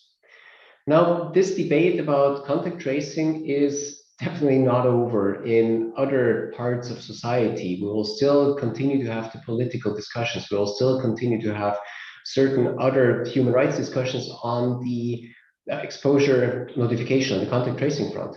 But today, we would like to take the opportunity to talk more about the next digital tool to help us control the pandemic. And this is the upcoming vaccination passports. Here in Austria, we've had a very, very intense debate about vaccination passports over the last few months, partially because of Austria's reliance, partially on tourism. It's an important business area here. And so something was found, or something had to be done, to be able to safely open some of the attractions, hotels, and basically to allow travel again. While we had a very intense debate here in the sense of, hey, we need to do something very quickly, also as a political statement to do something very quickly, there was first a conversation about doing something just nationally, just within Austria. That would have had some non-desirable privacy properties. And I would like to maybe talk a little bit more about that during the panel when we hear the opinions of our experts. But very quickly, the discussion luckily evolved towards, hey, we need to do another standard with global interoperability, another digital vaccination passport standard in this case, that would allow free travel, that would allow people to use the vaccine certificate that they get, the vaccination certificate that they get from their home country in other countries in the world. And this is one of the areas that I would like to dive into a little bit today on how interoperable this can be made and how the difficult motivations, different driving factors from different countries actually influence how those vaccination passports have been implemented, how they are seen, and how they will probably be used in practice. Now, after just this very brief motivation, we'll hear a lot more about the various aspects and factors. I would like to just introduce the panelists. And with this, a very, very big thank you to all of you, to all our 4 experts that we have on the panel who have agreed to join this panel on partially very short notice. We have tried hard to make this panel diverse in the sense of diverse opinions, diverse backgrounds of people to discuss the wide array of factors that are all important in the debate about digital vaccination passports. And so our 4 panelists today are Marion Braams, Vice President, Consulting Expert with CGI in the Netherlands, Thomas Lohninger, who is Executive Director at Epicenter Works and Board Member of European Digital Rights from Austria, Joanna Masel, Associate Professor in Ecology and Evolutionary Biology from the University of Arizona in the US, and Bart Preneel, cryptographer and cryptanalyst. I think many in the community here, in the security community, already know Bart. He's with the University of Leuven in Belgium. And within the first question that I would like to ask as a lead question to all our panelists. I would also like to ask them to maybe give a short, very brief introduction about themselves and what their background is and what their involvement with the whole discussion leading up to the digital vaccination passport has been so far. So please feel free to also do a little bit of self-introduction with your background and your perspective on the digital vaccination passports. As you will all see, we are very lucky to have those 4 experts here with a diverse set of experiences, and I expect that we don't have too many overlapping opinions or sets of expert advice here today. Also, before we start with my prepared questions, I would like to encourage all of you in the audience to use the various channels, use the Slack channel, maybe people will also comment just on the YouTube comment stream. If you have any other questions for our panelists for this panel that you would like to ask them, please just use any of those digital channels that are available, and we'll try to aggregate them, and I will then try to weave in those audience questions into the panel as well. The panel is intended to be rather dynamic, so although I do have some lead questions, these are really just meant to stimulate the discussion. And if we happen to come to a topic that seems to produce a lot of discussion, a lot of interest within the panelists and within the audience, then we'll take the time and keep that discussion going for a while. So with that said, my first question here to all of you, and maybe we can go in the order I introduced you, because that's simply the alphabetic order for starters. From your own point of view, what were the most difficult aspects of digital vaccination passports on that level? So what, from your point of view, is it that we need to get right? So that's like a must-have part that we just need to nail, that we need to solve, but at the same time is pretty difficult. This is pretty hard to actually get right. And so with that, let me hand over to Marion for your point of view there. Thank you, René. As you said, I will start to introduce myself. I'm Marion Braams with CGI. CGI is a IT system integrator company. And if you look at my LinkedIn profile, it says that I do projects with complex governance. And so that is mostly projects which have a difficult IT component, but also that it's not clear from the start what it is, what we want. And I think this project has all these aspects that we know we want something, maybe we do not agree on why we want this. We don't have such a thing. Nowhere in the world we have this. So it's unclear from the start what you need, what data do you need, what governance do you need. Some people will think you need more data, others would think you need less data. And this discussion is ongoing while we start vaccinating. So maybe sometime you decide that you need some data, but all these people who are already vaccinated, maybe we didn't capture the data, which we then later on decide that we want to have. And so it has all sorts of complexity. And I think it's complex on all levels. And all the systems which we had in the EU are also different. So some countries will be centrally organized, others will have decentral systems. Some are more publicly organized, others are more privately organized.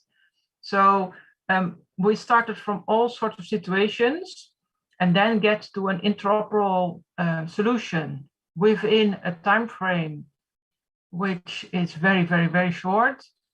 Didn't look feasible from the start. So, and do something which you think maybe is not possible.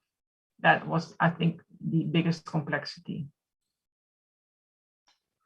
Thank you. So complexity, also complexity in balancing the right data fields to be in there.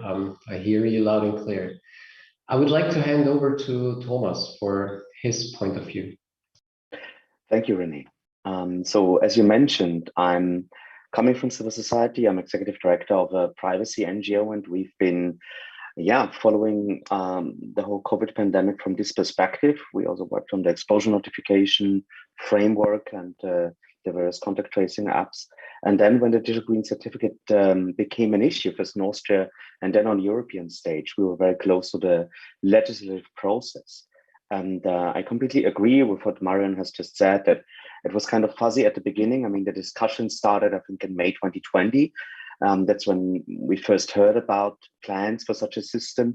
But on the European level, it was really autumn this year when that whole thing became a driving force.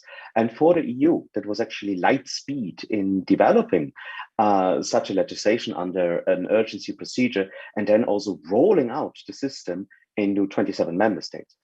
And to answer your question, when it comes to the challenges from our privacy perspective, our main objective in this dossier was to fix the architecture, because originally there were centralized and decentralized standards out there in the standards of the eHealth network. So a system that is observable from a central node where you could see wherever you use the green pass, as it was called back then, when you want to enter a country, a shop, a restaurant, or alternative architectures that are decentral, that would not allow for this type of observability or traceability of the free movement of people. And we were actually very happy that suggestions were taken on board in the Parliament's version, and also in trilogue, we could succeed in getting legal safeguards into the regulation, and subsequently also the technical system that were built, at least on the European level, are adhering to this. And so this problem, we can say, check, it's more or less done. But then, of course, there are other problems inherent to exposing health information to third parties, which is sensitive information under the GDPR. Because there is the risk of dual use. There's a risk of this information actually being used for other purposes. And here we also have the problem that the EU has not really a legal mandate to regulate national health matters. And we have safeguards in the European proposal, which are purely legal ones. Technically speaking, the European system still contains too much information when it comes to the use within a country. Because I know how long a PCR test is valid when I'm inside the country. When I'm crossing a border, I need to expose more information, like the type of vaccine and when I've been vaccinated, because whether I'm green or red depends on the country where I am or I want to enter. And the Netherlands actually have released their system yesterday, which solves this problem in a way. And I'm happy to go into details later. But that would be a very good improvement indeed if a member state wants to build on this system. And lastly, from a civil society perspective, in this project and all other things that we worked on legally and technically during the pandemic, very important for us are sunset clauses and the specificity of the measure. Because, of course, we are our fundamental rights have been restricted in this pandemic, and because there is increased health risk, and it is legitimate and proportionate to for governments to do this. But as we are hopefully nearing the end of the pandemic, all those restrictions on our fundamental rights, all this data that has been collected, the systems that have been built should also be shut down and the data deleted, which is, I think, the big task for the privacy community in the weeks and months to come. And I'll leave it at that. Thank you. Thanks a lot. So here, what I take as the main challenges here is to safeguard privacy and to safeguard people's rights. And to do that both from an architectural point of view, technical architecture to build in some guarantees, but also organizational and legal safeguards, like, for example, the sunset clauses that you already mentioned. Thanks a lot. I would like to now hand over to Joanna, who in this panel is our only non-EU participant. So from your point of view, what has been difficult with vaccination passports? And also please feel free to specifically talk about the US angle here, because that does have some different aspects that are really distinct from the EU ones. Yeah, so I'll just start also by introducing myself. I guess what I represent here is epidemiology. I have a very mixed background as a mathematical biologist and modeler and data scientist and so on. And that's coloring. And I have extensive experience with exposure notification. And I've seen how crowds like here that do things that I thought were fabulous in terms of producing privacy then went completely overboard, and we ended up with situations where we were unable, for example, to do backward contact tracing, unable to properly quantify risk, unable to do all sorts of things because 10 levels of privacy were built in, 5 of which would have been sufficient and 5 of which actually impeded the epidemiological effectiveness. So obviously, I'm concerned that vaccine passports don't make the same mistake and also take into account realities on the ground. And living in the US, as I do, one of those realities is political backlash. So managing that has to be part of it from the outset.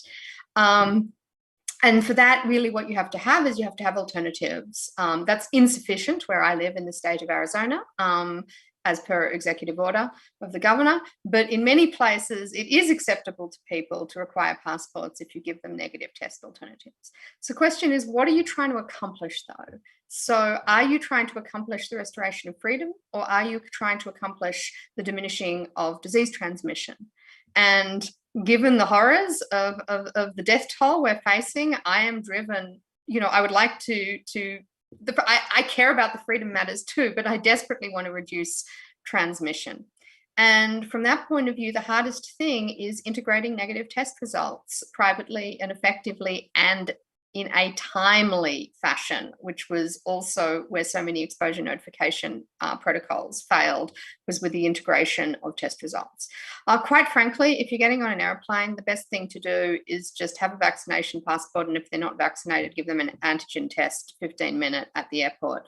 There are other alternatives, but that would impede in privacy. Somebody would know that they were not vaccinated and have that. But the difficulty, maybe a jurisdiction has decided that 48 hours or 72 hours or whatever it is okay. But the fact is, from an epidemiological perspective, the more recent the negative test, the better, and you will get transmission otherwise. So I think from a technical perspective, it is really hard work and much harder work in some countries than others to integrate with the testing infrastructure, especially since we're moving to at-home rapid testing, which really could be just done on site at the airport.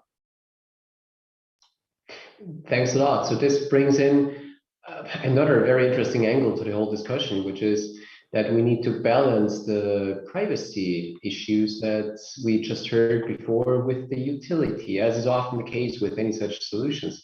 And utility, if I heard that correctly, does have more than one angle. It has the angle of opening up travel again, opening up avenues of free life again, but also another kind of utility is to continue to help contain the spread of the pandemic. So we have two maybe partially opposing utilities that are again in opposition sometimes with privacy, and it's very tricky to find the right balance here. Now, with this, I would like to give the virtual mic to Bart as our fourth panelist, and please also just briefly introduce your own involvement with the whole debate. And then we would be very interested in your points of view of what the most difficult aspects of vaccination passports are. Thank you, René, and we already heard some very interesting points of view, and also some points I perhaps can disagree with.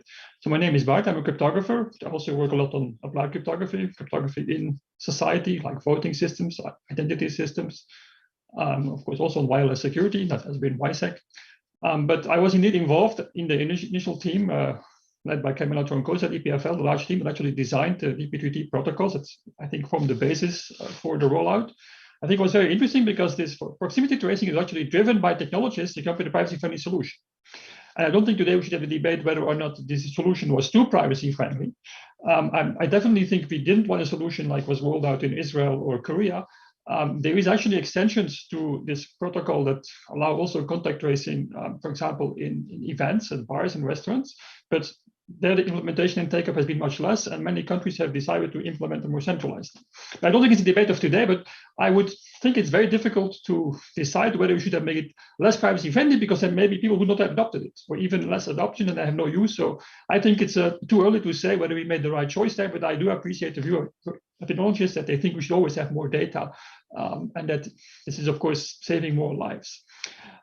So I was also closely involved in running the app in Belgium. It was kind of a challenge because our budget was a fifth of the Netherlands and about, I think, a 50th of the German budget. So we had to do all these things with much less budget, a lot of free time. But of course, I learned also a lot while doing this. I was also to some extent involved in the discussion about the green passport, as it was called at the time. In some technical discussions, I had some privacy input, but at some moment, I must admit, I gave up, in part because some of my point of view didn't get traction in Belgium with the Belgian delegation. And also at that moment, the meetings were going at the glacial speed in December and January. I know for European standards, this was amazingly fast, but if you're a cryptographer or a researcher, if you have to sit with 16 meetings to agree on 2 definitions and then 5 pages of text, at some moment, I must say I gave up. Why is it challenging? Well, of course, because there was really a tension in Europe between the member states who have authority over health, and health is not delegated to the EU. The powers of the EU are very limited. There was this e-health network, but only as coordination competences. It cannot mandate things. And of course, what happened is that in the pandemic, the free movement was stopped because of health reasons. And there was a big concern, also a big rush, that we would actually by this summer be able to open the tourist centers, as René also hinted. This is why things were moved very quickly. And so one can wonder whether it's actually smart to roll out a system that's so complex, where the national actors cannot be forced by the EU in a very short time. Because the bottom line is every nation will still do what they want. They interact, just like it's the tracing apps. There is actually a EU gateway, but this is all voluntary and based on I would say, some friendly collaborations. So I think overall, I'm not so optimistic about what the solution we have now, because I think it's not driven by the need to reduce infections, but it's driven by the need to travel and the need to have tourism or free movement, as you call it. Maybe that sounds better, but I mean, it's the same thing, whether it's economic or free movement. I think that the drive is clearly economic, the strong push by the Commission. But in fact, you can see it very clearly because, of course, if you would really be concerned about health, you would probably require vaccination or a negative test, as the previous speaker mentioned. But now the PCR tests take a day to conclude. So what now, as a compromise between usability, because it takes actually more than 2 days to drive from the Netherlands or Belgium to the south of Italy, or to the border of Italy even. So then they said, oh, let's make it valid for 72 hours. So in fact, you can go on Thursday, get a test on Thursday morning, then go party the whole Thursday, go to a concert on Friday, and leave on Saturday to Italy, arrive at the border in Saturday evening, and this is still all fine. Your negative test of Thursday morning will still count. This is clearly absurd, makes no sense whatsoever, but science or medicine or health was put at the second place. I think clearly that the tourist industry was put first there. Second, it was said that privacy would be put first. Well, if privacy would be put first, you would just get a certificate that says yes or no, rather than giving all the details. Why should the country I visit know whether I'm vaccinated or whether I had a negative test or whether a positive test from 4 months ago? The privacy-friendly solution, you only say this person is okay or not. The problem is the member states can't even agree on the criteria. So they want to see all the details, and Greece will let you in after X weeks of Johnson & Johnson, and another country after Y weeks. And Greece will also recognize Russian tests, but Spain will not, and whatever. It's kind of a very big, complex mess. And so if you think that security or cryptography or technology can solve this, then you're wrong. My favorite quote there is, if you put this technology on top of a broken thing, you have broken technology that is digital. And I think this is, what we're going to see.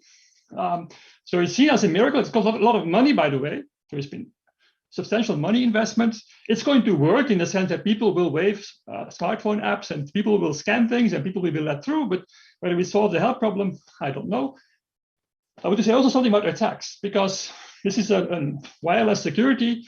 So if you're an attacker, you think about always attacking the layer below and the layer above. And so this, again, the certificate has not been designed with an attacker mindset. The layer below, where are the weaknesses?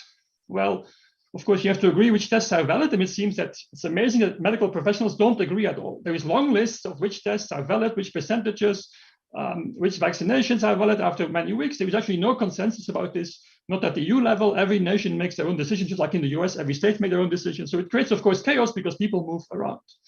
Labs are not automated. In Belgium, a large percent of the labs, you give them a number and say, this is the number of the test, now give the test will be this number. They're not capable of doing this, right? So many labs still are paper-based. I learned about a new transfer method from a lab. It's called PDF. It means that they print something and then retype it. That's what they call a PDF transfer. I mean, in 2020, you can't believe this. They charge 50 euro for a test, but they can't spend 5 cents to just build a scanner or to put an internet connection with a form. This is impossible. And so we think that with fancy certificates and fancy cryptography, we can solve this, but the labs actually are still working based on paper and somebody typing things in. Also, something I learned in the last year, a test result is not yes or positive or negative. In fact, we have several cases, we also had a problem with the app with this, that the lab says it's positive, and after 3 hours, oh, no, it's negative. We made a mistake.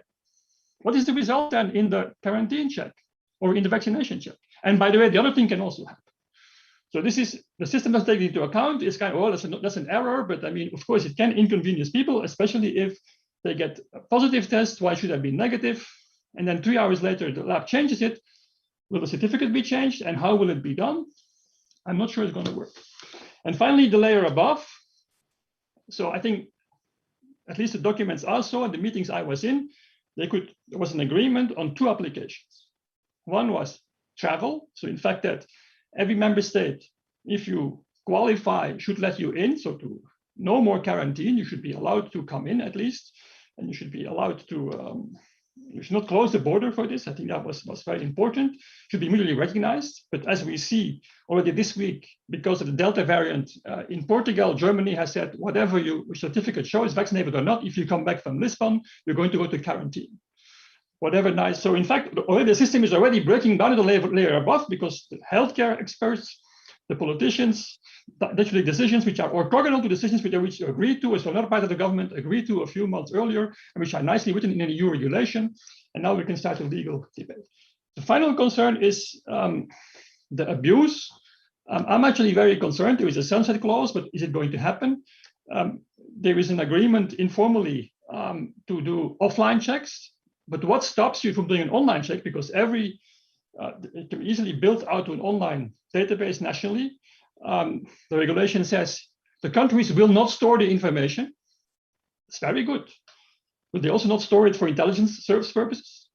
Because in fact, you cannot regulate what intelligence services do. So if your intelligence service would decide that they're going to store all this certificate information and analyze it to see who enters multiple times, so who enters which country, I don't think any legal guarantee we have today actually stops this. And there is a unique number in every certificate, so it actually makes it easier to do so. The final concern I have is about discrimination. Of course, the good thing is there is a paper alternative. So you can actually do it fully on paper. Although, of course, that forces you to get vaccination, because in Belgium, I guess in any other country, it's too hard to get a paper with all the right signatures by mail on time delivered before you start traveling, because of the 72-hour rule. At least in Belgium, it's not possible to get a paper certificate of a negative test on time for travel. So if you want to travel, you have to have a smartphone. If you don't have a smartphone, you're not vaccinated, well, then you will not travel. That seems to be accepted.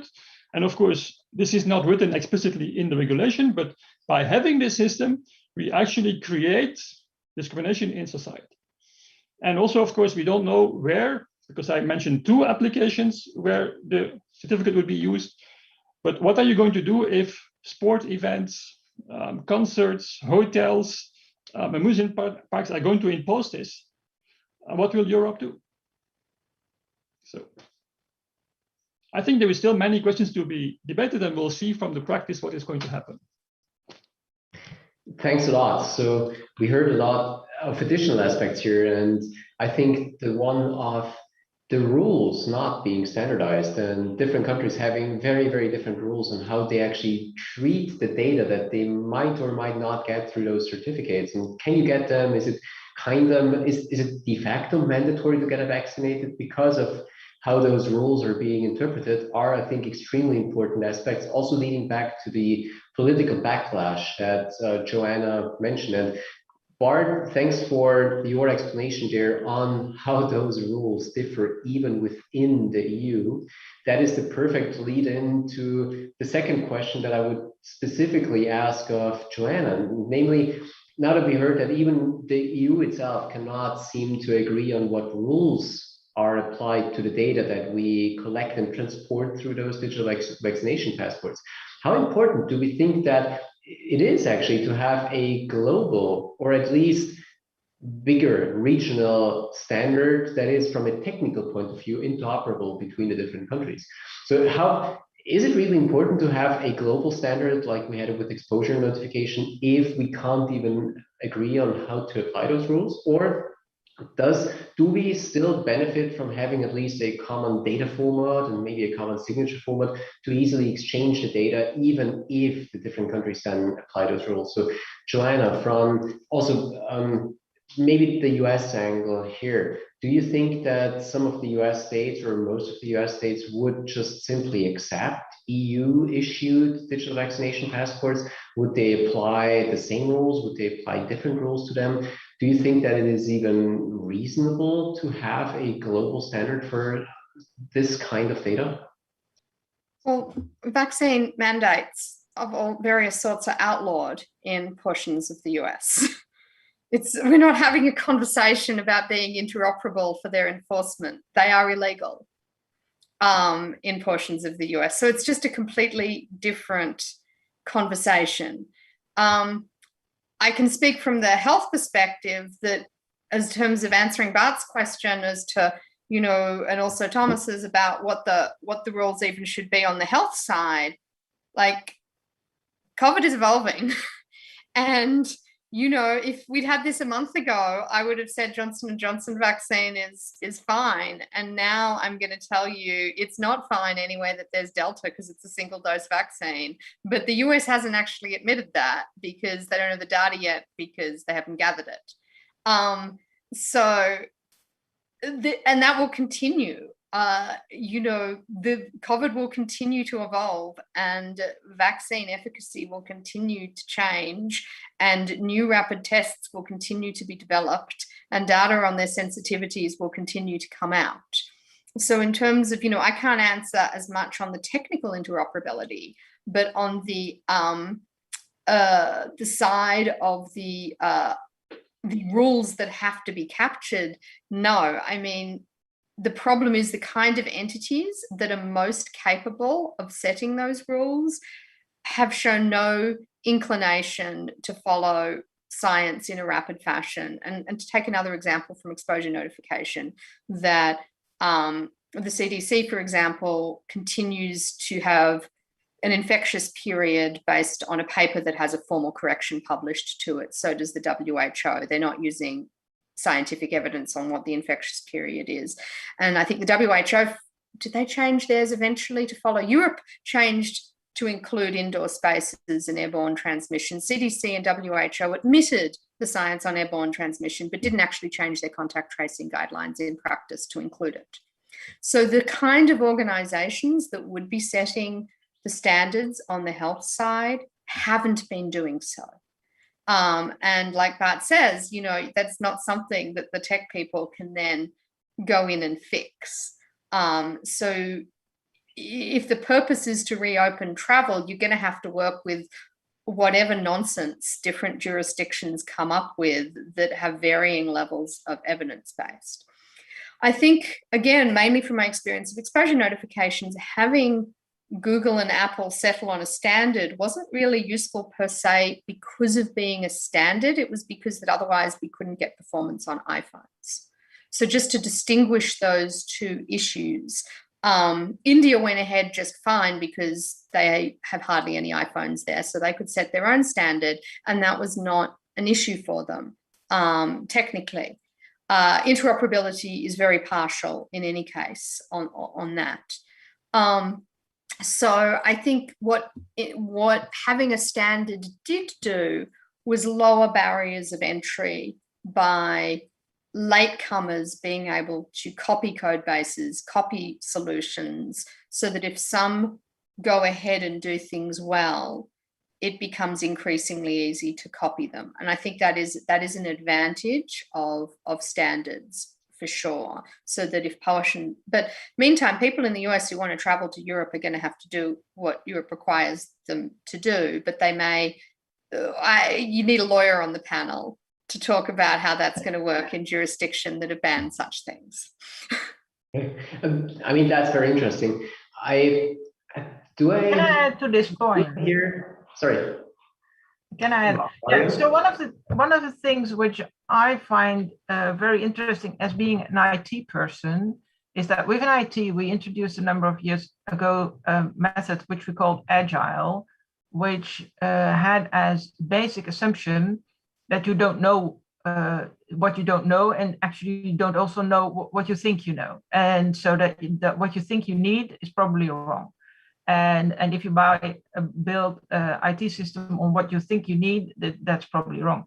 And what I find very interesting in this project is because of the speed, every assumption about what is a good rule, what is a good technology, is it a good idea to have a central health system? Is it good to have a public health system? Is it good to have a private health system?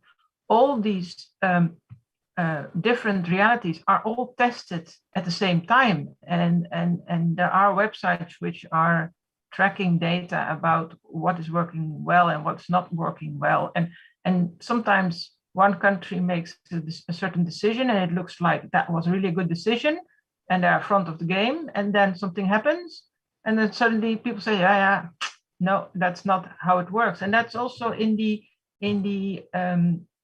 solutions we are building. I think if the European solution is good, there's also a sort of survival of the fittest thing which will be part of it. So if it's a good solution which helps a lot of people and doesn't have too many drawbacks, then probably it will be there for some time. And if it's broken, then it will be just one of those IT projects which didn't do what people thought it would do.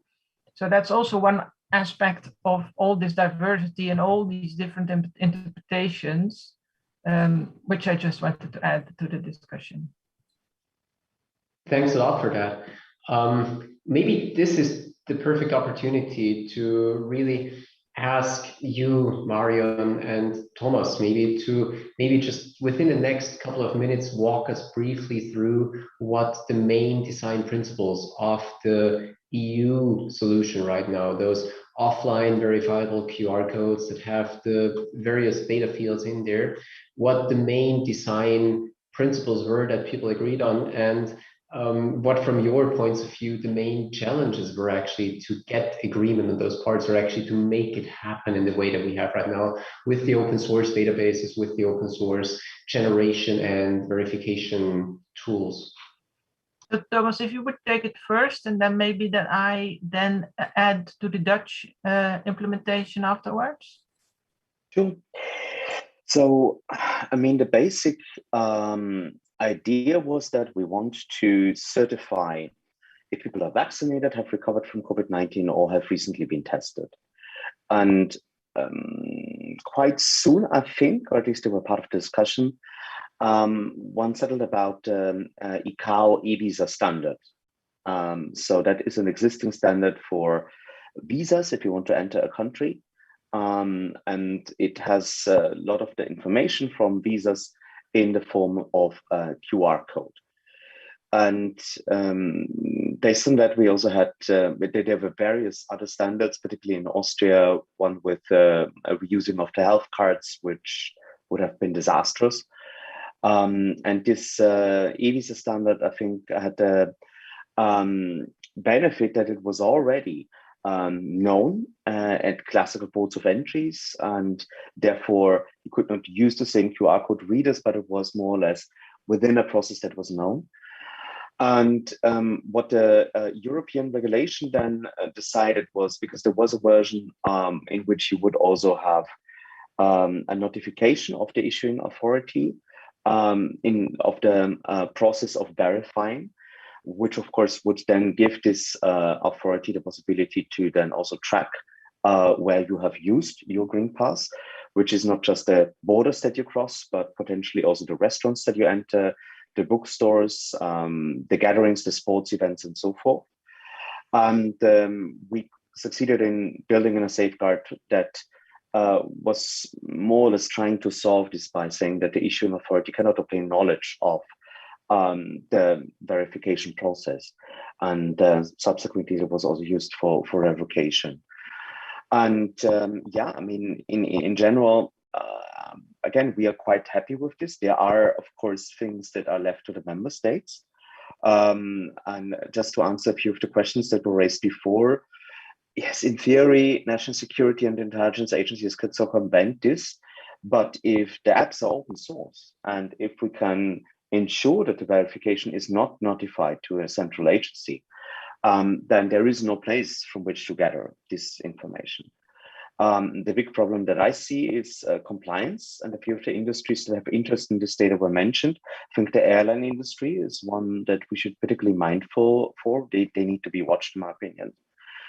And yeah, the problems that we see now is the system is in many countries already in application. I know Greece started quite early to hand out vaccination certificates, Austria, Germany, and many others as well. And starting tomorrow, the regulation actually comes into force. So every member state is obliged to hand out certificates free of charge to their citizens. And we see many problems. We see, for example, in Greece, the name of the vaccinated person being in a different alphabet than the rest of the system. So if you have the wrong passport or the wrong system to read the certificate, you will have problems. We see many applications, also the ones that are legally mandated, have not seen a way they're actually checking this certificate correctly, and then also checking the ID if the person in front of me is the one that has been vaccinated according to the certificate. And that has also been the case. I'm currently in Germany. When I entered the country in the very brand new Berlin airport, the police that checked the certificate actually made several mistakes in 5 people from our group. So not even the Germans are actually checking the green pass. Very small sample size, but still, I think that the political promises around this system and reality almost do not overlap. And then to put a last point on it, because yeah, it's really layer above, but also the design of this whole thing is flawed in a way, because in Austria, you are also green in the green pass, so you are allowed to enter if you have recovered and have received 1 vaccination dose. The European system cannot even cope with that because you only have 1 QR code that determines your status. Yeah, so ultimately, I'm a little bit reminded of historical examples, and when the Black Plague was tornadoing through Europe and countries completely stopped trusting each other, and you had to go through quarantine basically every step of your travel. Although you're just going through a country, you still had to quarantine because nobody trusted that you as a traveler are acting responsibly, and they're also not trusting the quarantine from the part of the land that you've just come from. And it's sad to say, but I'm reminded of that because the mistrust that we see between regions and countries that is not really helpful for tackling such a global crisis as a pandemic. So you already mentioned the Dutch solution, and as being a Dutch citizen, I obviously are very proud of our solution. So we were very, very fortunate that a professor in the Netherlands had already done quite some research on how you could get your data in a most private way and how you could do that. And so we built our app on that. And the first thing we did is to see whether you could be safely going to events if tested. And so we built a test infrastructure, and we had, which we call, and then we had experiments where we said field test, and then we would have, for example, a football stadium, and we would have different parts of the football stadium, and some people were social distancing and others not, and some had mouth masks and others had not, but everybody was tested. And then we would see in the days afterwards if infections actually took over or not. And for this, we built a predecessor of the DCC, which only had test, which was called Corona Check, and trying to see what is the maximum on privacy you can get. And so we had all sorts of material available. And so one of the things we know is how frequent names are. So for example, my name, Marion Braams, well, actually M is the most frequent first name in the Netherlands with J. And the family names, B is one of the most frequent years. And actually you can see that maybe by the color of my hair. I'm also from a year where there were a lot of people, so also my year is very frequent.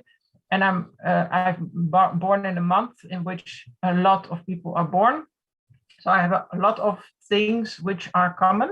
And so what we looked is how much detail do you have to put on it so that I have to know at least 1,000 people to be able to exchange my thing with yours, and how much data do I have to put on it? And so for some people, we only have to put on maybe only the day of their birth, and that's it, and that's enough. And for others, we have to put more data. We tried that a lot, and we tested that. And also the Dutch QR code changes every few minutes. So, and we have a little girl on a bicycle under the QR codes that you know that you don't have a PDF version of the thing. And also for privacy, one of the things we added is that the code also always says 40 hours or less valid, so that you would never have one which says a year valid and you would know, oh, this person is vaccinated. So we tried a lot of these things, and that worked well. And of course, the things Thomas is saying about, you know, the check is just as good as the person who's checking. So if somebody's not checking and just waving you through, then it doesn't matter what it says, because then technology is not the thing, there are other things. So thank you that I had the time to explain on this one. Thanks a lot for that. So we're closing, we're nearly coming to the end of the panel. And one of my last questions that I would like to again ask the full round of panelists to comment on is, after we've heard what the challenges are and how our current, at least EU proposal solution came to be, what do you think are the missing aspects? So what is it that the current solution, either here in the EU or what's being tried out in the US, has not yet covered? What would we need to build for a second duration? Is there something that is currently maybe even impeding its utility? As Joanna mentioned, that maybe it's not good enough to help spread the pandemic. Is there anything that we would need to build to make it more private, to make it maybe more acceptable? Is there anything else any other important aspect that is currently missing? And since the first round we did in forwards alphabetical order, just to be fair again, we'll do it backwards again. And I would like to ask Bart here to maybe comment on, from your expert cryptographic point of view, is there anything specific that's missing, either from the how difficult is it to fake those certificates, or maybe also from the privacy perspective? Well, I think definitely from a privacy perspective, we can do much better, and the Netherlands showed this, but I think there is other things you can do. And I actually learned that IATA has proposed a solution called Travel Pass, and together with some companies, it puts them in a kind of monopoly, so you can also argue whether this is the right thing, but they actually use anonymous credentials, also invented, by the way, by Stefan Brandt, David Schaum, and also by some people at IBM. So European invention, that's, for example, is used in TCG, in your TPM, to actually, instead of showing a signature, you actually prove you have a signature, or you prove certain properties. I mean, it sounds very science fiction, but it's already being used in your computers, by the way. Your TPM has it already, so it's not that complicated. But of course, when I mentioned this in the meeting in December, then the EU people all they went to the roof, right? Because they cannot, it's for most people too complex to understand. It's not in the standard libraries, and it's more complex technology. And they want to use, of course, what they know from their passports and their ID cards. And privacy was anyway only secondary. But so apparently IATA is starting to roll out an ecosystem. So they will certify testers, which of course creates a bit of a risk there that they can certify testers. But more or less, they would read the data from your passport, put it in an app, and then make it into a credential. Then also take your test result from the app, make it into a credential, and then join things about the credential. So you can prove that two credentials belong to the same person. And that, for example, this credential proves that you comply with the rules of country X. So in fact, that would be the ideal way of doing it. I'm not sure whether the solution is perfect. I just heard about it yesterday. I think it would be an interesting thing to do, to see whether we can make something like this, like a global standard. Probably takes several years to do this. And I think we should avoid that one single party is in full control. But I think the key question is, do we really want this? I mean, for vaccination, I've been to Africa, I have a booklet and that works. It's a yellow booklet, it has stamps and it works. And I mean, I was let into Africa and it works. So, I mean, what was the problem to be solved in the first place? And anyway, I also crossed the border by car to Germany a few days ago, and nobody checked me, because if they would check everybody, whatever check they do, especially tonight or tomorrow, if any country is checking everybody coming by car, there will be a traffic jam of 1,000 kilometers to Europe. Right? Because even without checks, we can't get to our vacation destination quickly. If you now start adding checks, Europe will become one huge traffic jam. So maybe a paper and some spots would have been easier. But I think the key question we should ask is, if we build such an infrastructure, and IATA also wants to do it for boarding passes, for car rentals, for whatever, for frequent flyer miles, for health data, how will it be abused? And I think if we build an infrastructure, it will be for the powerful and the rich, and those with smartphones, and those who can afford many tests, and those who can afford everything. But I think we will divide the world into two parts, those with a positive bit and those with a negative bit. And in the whole world, it will become very easy to separate people into two categories based on certain criteria, can be health, but also other things. And of course, this is what humans do. But is it our role as technologists to help building this and then say, oh, it's privacy friendly, so it's okay? No, in fact, if you create discrimination in a privacy friendly way, it's still discrimination. And this debate, I must say, I haven't seen too much. I mean, there is a very nice paper, I think, that touches on this from Cedar Giese and Michael Wiels, called Immunity Certification Theater, which addresses this point, and I recommend looking it up. It's a blog post, and the paper will appear. It actually makes this point that we make a big theater, like security theater after 9/11. We make now immunity theater. We don't try to solve real problems, like medical problems, but we actually create an infrastructure that can be abused. And maybe the final point I want to make, which I find quite shocking as an EU citizen, if you read the regulation, which I did in the weekend, about these certificates, it says impact assessment. There was no time for an impact assessment. That's what it says. Really? Well, I hope then that we will be smart enough that if this pandemic is over in 6 months or a year, to shut it down and start from scratch. And first ask the question, do we need this? And if we have it, what will be the impact, and how can we avoid negative impact? Thanks a lot for that. Joanna, maybe the public health perspective on what's missing. What's missing is a model of how real humans behave. And I think this has come up in many people's comments, including Bart's recent ones, that, and I think, sort of anecdotes from Israel where it was rolled out much more extensively, people are waved through. You go to a restaurant and they say, do you have a green pass? And they say, yes. And that's the end. That's it. That's the enforcement. That's as far as it goes. And the point is, from my point of view of an epidemiology, that's still useful. What I want to do is change the norms so that people get vaccinated. If you're running some local gym, you want to have a way of bringing it up in conversation and making sure your clients are vaccinated, that you want to be empowered to set a norm.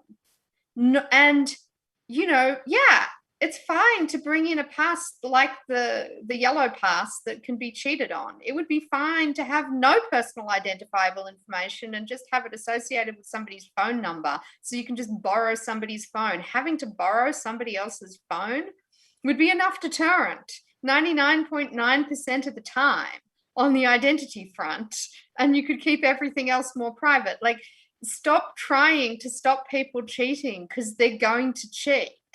you know, if they're determined enough, but the proportion of them that are determined enough is so tiny that this shouldn't be what you're building for. You should be building for normal human behaviors where this is going to be very routine. It's not going to be enforced, but it's going to set a certain norm. I used to not carry liquids a certain amount, not because I relied on the TSA kept checking me, but because I'd learned that you don't do that, right? And that was a more enforced one. So it's important to set norms. And I also want to sort of push back though on some of the comments on discrimination. So disadvantaged groups, with some exceptions, tend to have lower vaccination rates than advantaged groups across the world. So anything we can do to set up a more standard norm for vaccination actually disproportionately benefits disadvantaged groups. And so this whole narrative that, oh, but disadvantaged people are less likely to be vaccinated, so this would discriminate against them, can be converted into, wow, this will get those people vaccinated and potentially save them and their families. So yeah, I'd like this to be more about humans, more about norms, more about how humans are actually really going to interface with the technology, which we've already seen in Israel and New York and elsewhere.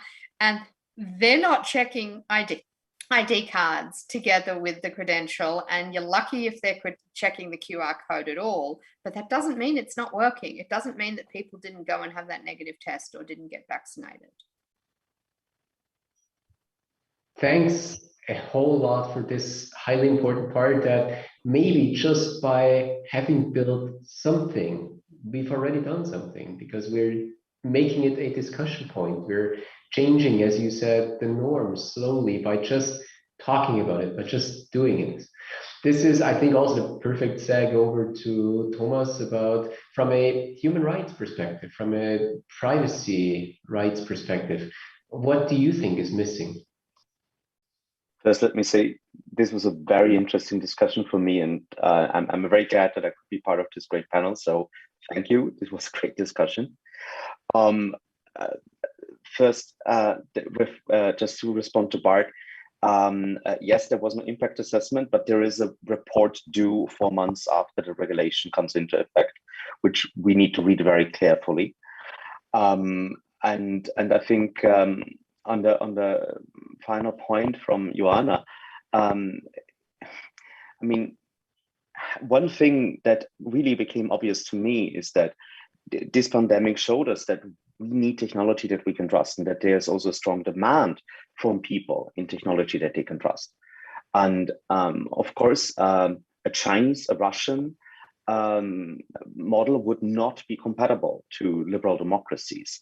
Of course, if you have complete control over people and use anti-terrorism legislation and technology to track people, you can also track the virus. We need to find a middle way. But a lot of what has been built is really not working technology. It's this wording of immunity theater, I think, perfectly describes it. And yes, of course, this technology has the purpose of nudging people to get vaccinated. It's far easier to get vaccinated once a year than going to test every second day.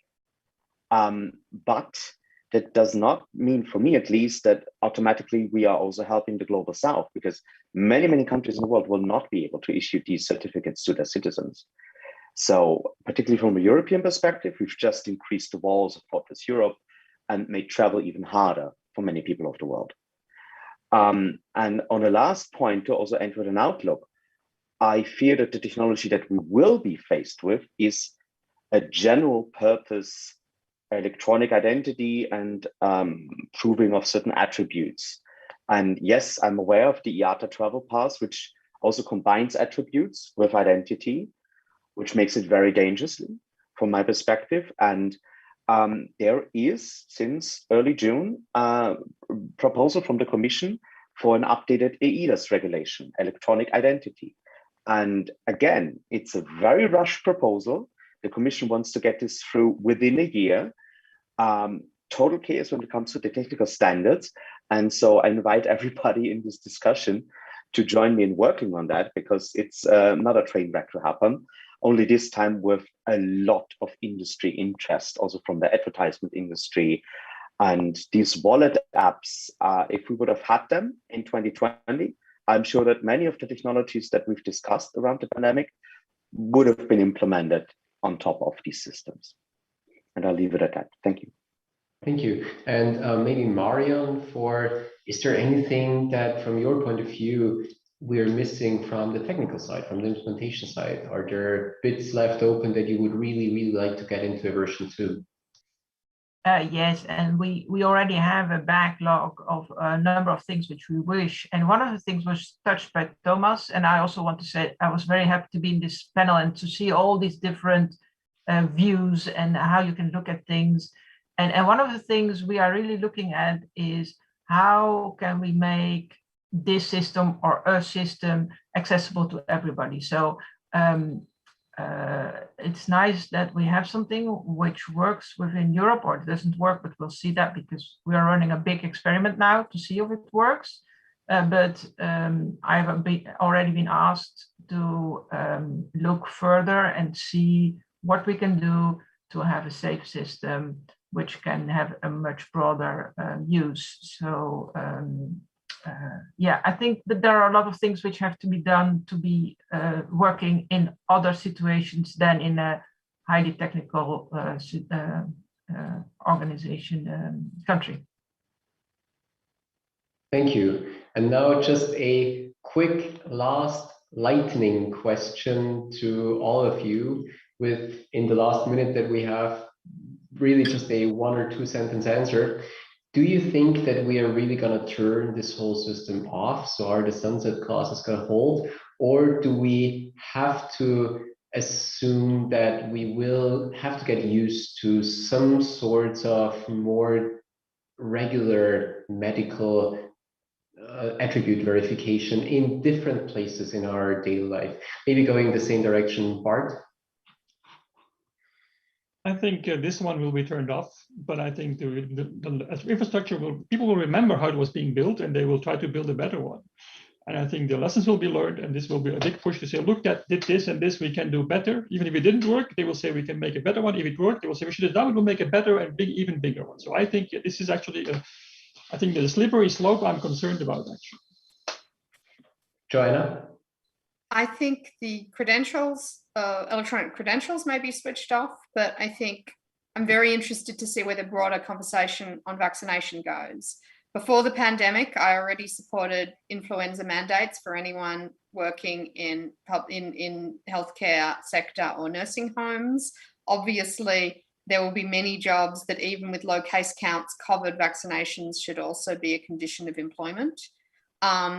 The idea of, but I'm also concerned on the flip side that vaccination has, anti-vax sentiment is, full-blown anti-vax is growing. So I think whatever happens is in that broad setting, and I hope we come out of this with stronger norms about vaccination rather than greater opposition, for example, and measles outbreaks in the future. Because measles could come back. Oh yeah, I hear you. Thomas? I feel the whole debate will come back, and I agree with everything that was said by the 2 previous speakers. But to answer your question, I really hope we manage to turn it off, but history would say we don't. The way we travel today across borders with our passports is more or less a direct result of the previous pandemic 100 years ago. And so I fear that if we're not careful, this will stay, and many, many more things will follow it because the general trend goes in that direction. The debate continues. Thank you. Marion? I'm really a fan of the book Black Swan, and so predicting the future is not something I know anything about. If I look back 2 years ago when people were predicting about what would be the biggest challenges and where we would put our money and where we are now, I have really no idea whatsoever if this virus is going to die out or that it will stay, or I have no idea. So I don't know. That is, I think, the perfect ending statement. We just have to go with the flow. We have to adapt. We have to be, as you mentioned, agile in adapting to changing situations from a technical, from an organizational, from a legal, and also from the human perspective. Thanks a lot to all the panelists. Thanks to the audience for staying with us. We ran over by a few minutes. So the break that we are now going into will be slightly shorter. It will be a little bit over 10 minutes before moving to the last session of today, session number 8 on physical tracking. Thanks, everybody. Enjoy your break.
So, welcome everyone. Welcome to session 8 on physical tracking. My name is Nils und Tippenhauer. I'm going to chair this session.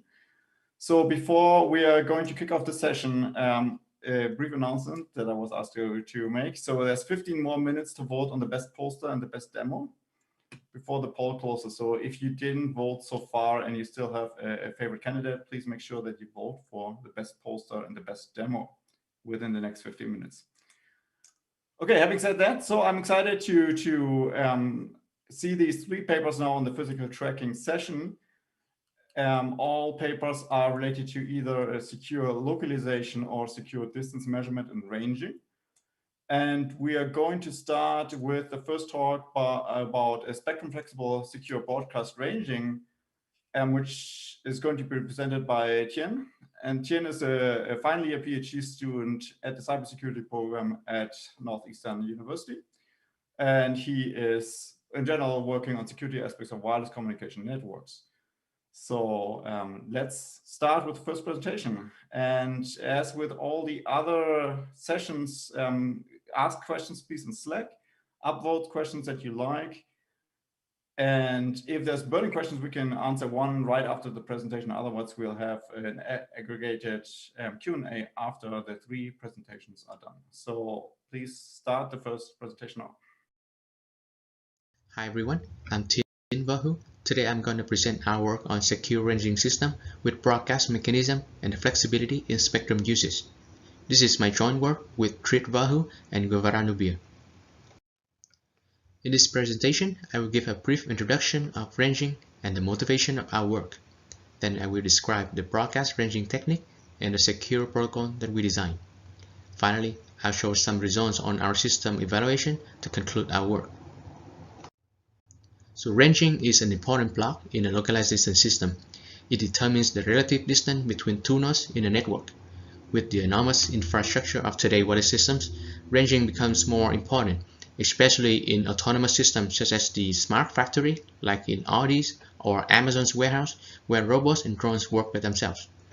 Security in such system is essential, because if an attacker can successfully intercept and manipulate the communication, the robots and drones would fail navigating themselves and create chaos. As our focus is on ranging, let us see what an adversary can do to harm the ranging. There are several attacks in ranging. One of those is the sniffing attack, where the attacker passively estimates the private distance by observation on the change in signal amplitude or phase. The attacker can also jam the signal to block the ranging operation. Or the attacker intercept to manipulate the distance to be closer or further. Many researchers have investigated and improved the security against the attacks. However, proposed mitigations are only between a pair of devices and are not extended to a multi-device setup. In a multi-device setup, although we can extend with multiple pair ranging operations, it is not efficient in spectrum usage and also not scalable. This motivates us to come up with the broadcast ranging scheme that when scaled to a large number of devices can save spectrum usage, as ranging can be done in only one section for all devices.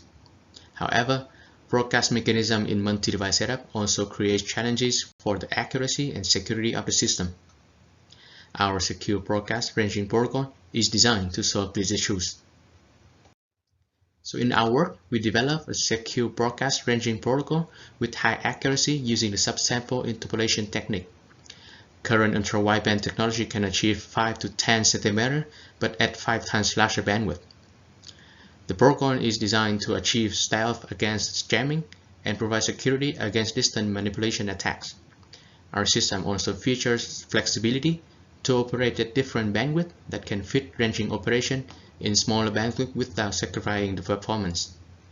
For scalability, we allow collision of the responses by using successive interference cancellation technique. We design and implement the protocol on FPGA, host, and hybrid. In the next part, I will describe our technique to improve the accuracy in broadcast ranging and the secure protocol. First, let us take a look at the timing analysis in ranging section. The diagram shows timing of the ranging section of an initiator who wants to discover the distance from itself to another node, called a reflector.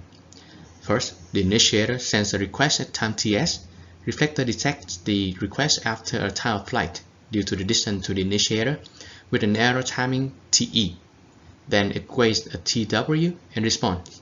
This response travels back to the initiator after a time of flight and is detected at time TR.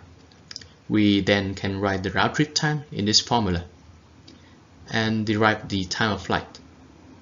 As we can see, the TE is the only unknown factor to determine the time of flight. TE is the error created by the sampling period. If a device running with the clock of 100 MHz, the time of flight can have an error up to 10 nanoseconds, and that results in a large error distance of 3 meters. We overcome this issue by using the subsample interpolation technique that described in the next slide. Now that we have the formula to compute the time of flight, we will see more in detail how to detect the response precisely. At the initiator, we detect the response signal by computing the cross-correlation between the received signal and the known sequence. Since the cross-correlation is energy sensitive, we use its nominal version for extreme cases of low and high signal-to interference plus noise ratio. The figure on the right shows that even at low SNR and overlap, the cross-correlation peaks of our random sequences are still strong and detectable. This is, however, only a coarse estimation with error in range of sampling period. For precise estimation, we use subsample interpolation to approximate the true peak based on the adjacent points in its surrounding region. This method can be seen as a phase delay calculation. As we can see, in evaluation, it significantly improves the accuracy in our protocol. We now introduce the adversary model for our protocol. Our nodes share the secret key and generate messages through secure function. They are trusted and cannot be compromised. We emphasize that other threat model of internal attacker invariance of distance bounding protocols does not prevent the distance reduction attack in the context of broadcast ranging, because an adversary who is able to compromise just one node can carry out the attack by impersonating that node at a closer distance without being detected. Our model is most relevant for various cyber-physical systems where multiple devices need to locate each other, like in mobile robots in a factory and a swarm of drones, where the attacker is external. In the next slide, I will introduce our secure protocol that protects the ranging from all attacks mentioned earlier. This figure shows an overview of our ranging protocol between an initiator and two reflectors. When a request message is sent, both reflectors respond with multiple responses. This response batch mode is to improve the security as it obfuscates the actual time of flights. It also improves the accuracy by averaging the measured distances. The protocol relies on the shared secret key and the time epoch. They are used to generate the request, responses, and the random waiting time between the responses, so that they are known to the nodes in the system but remain scrambled to the outsiders. This provides protection against the jamming and the distant manipulation attacks, since messages cannot be anticipated and replaying can be easily detected. In our paper, we have a detailed discussion of security in each attack. Our protocol allows the collision as we use the successive interference cancellation technique to iteratively remove the signals from strongest to weakest. This boosts greatly the interference resilience of our ranging protocol, as we will see in the evaluation.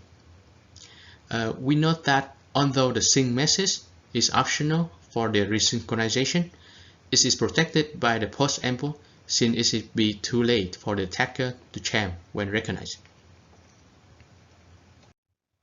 Next, we will provide the evaluation of our ranging system.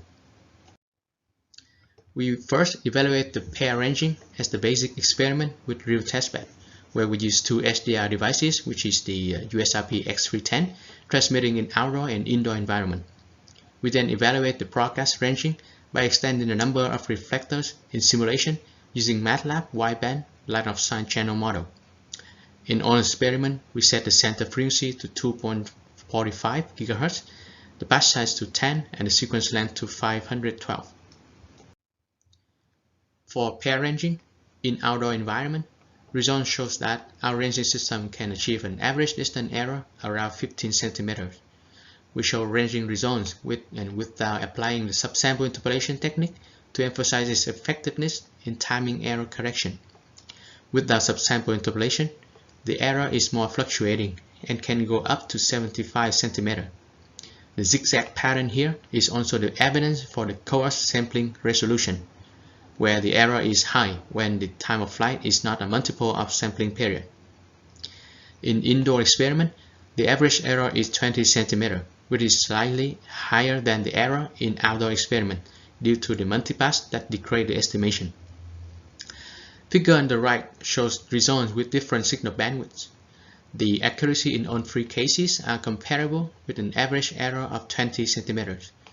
This indicates the independence of the ranging signal bandwidth in our protocol, as we can narrow down the spectrum by 4 times without performance loss, but with a trade-off of a longer duration ranging.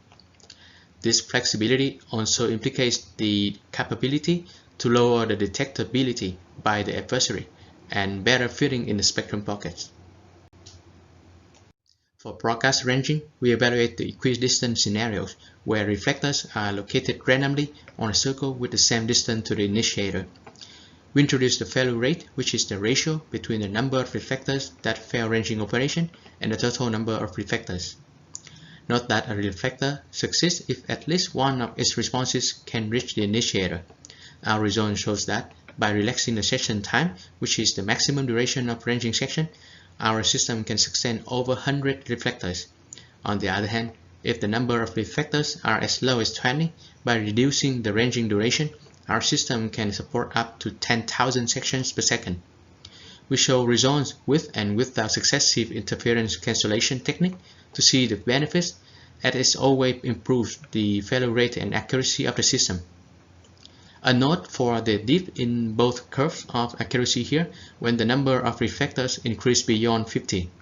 This is because when collision grow over a threshold, many reflectors become disconnected, while the remaining ones yield lower errors. Therefore, the average error is lower but does not mean an improved performance. We now run the experiment in more generic broadcast scenario, where reflectors are at random position to the initiator. The 3 top left corner figures show an example of this scenario. The upper right figure shows the received request at the reflectors, while the lower right figure shows the response batches from different reflectors seen at the initiator. Result indicates the average error is stable around 23 cm when the number of reflectors is increasing. For successive interference cancellation, although it does not improve clearly the accuracy in this situation, the improvement in failure rate is considerable. For instance, at 30 reflectors, failure rate without the technique is already 70%, while it is well below 10% if the technique is applied. Thank you for listening.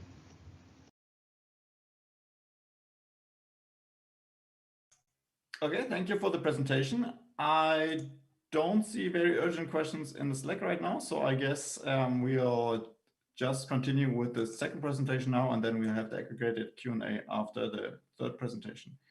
So the second presentation is going to have the title Toward a Secure Crowdsourced Location Tracking System. So this is now about localizing securely your IoT devices. And I believe it's going to be presented by Chinmay, who is has actually graduated now recently and is, as I understand, a software engineer at Facebook now. So let's start with the second presentation now. Hello, and thank you everyone for joining me today and giving me the opportunity to present our research. My name is Chinmay, and I'm going to be presenting the research on behalf of myself and all of the authors.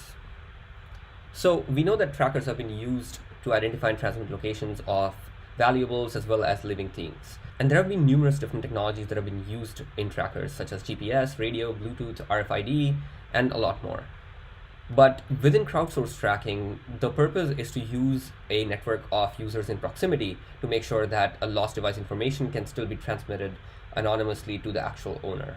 But assume that you have a tracking device and the network is not secure. So an attacker could essentially spoof the location. So if your device was in Santa Barbara, for example, they could show that the device was now in Iceland.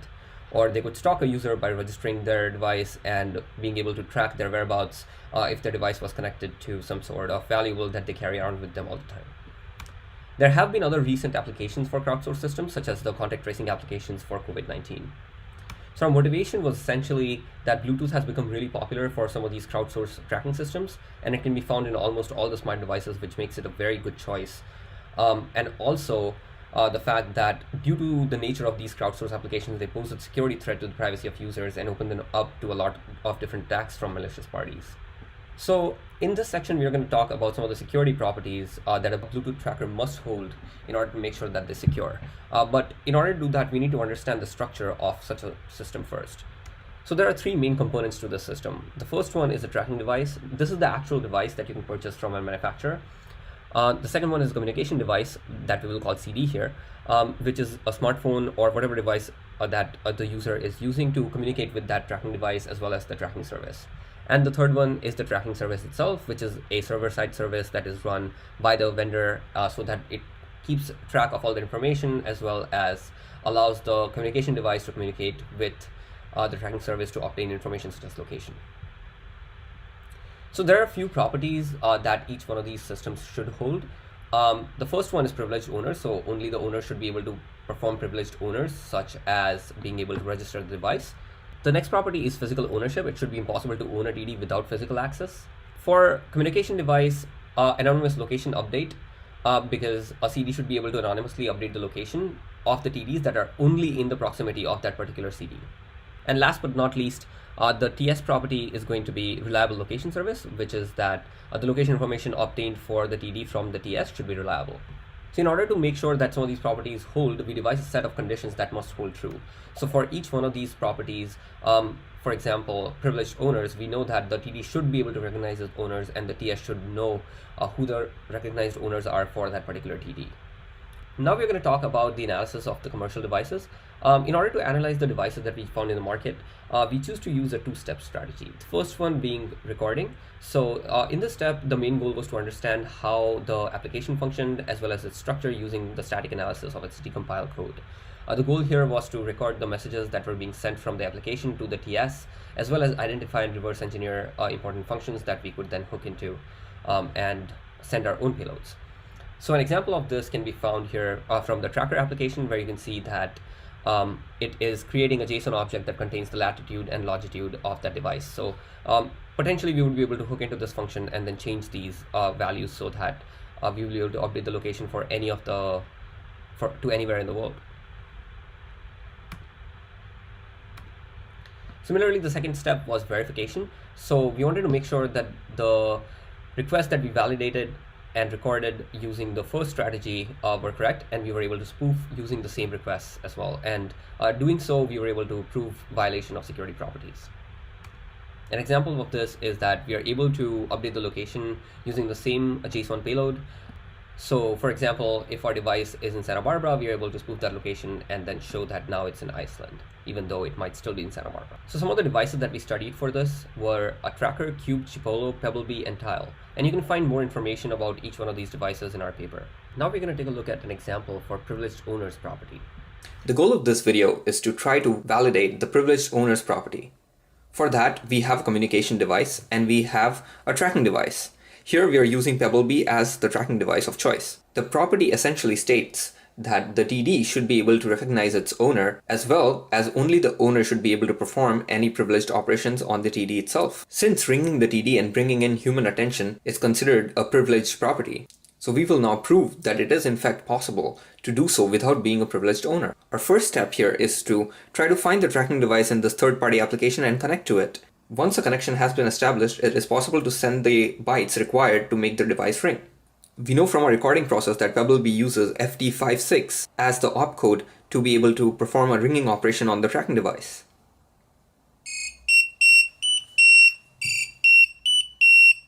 This proves that the property of privileged owners does not hold here.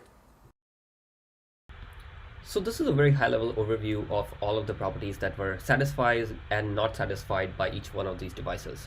You can always find more information and detailed analysis of each one of these devices in our paper. So now I'm going to talk about our system that we propose called SECRO.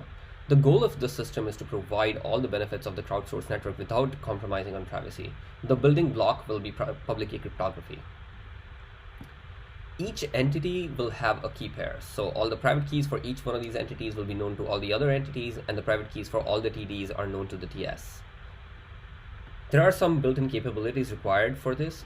So on the TD, we need persistent storage so that it's able to store public keys as well as other data required for verification.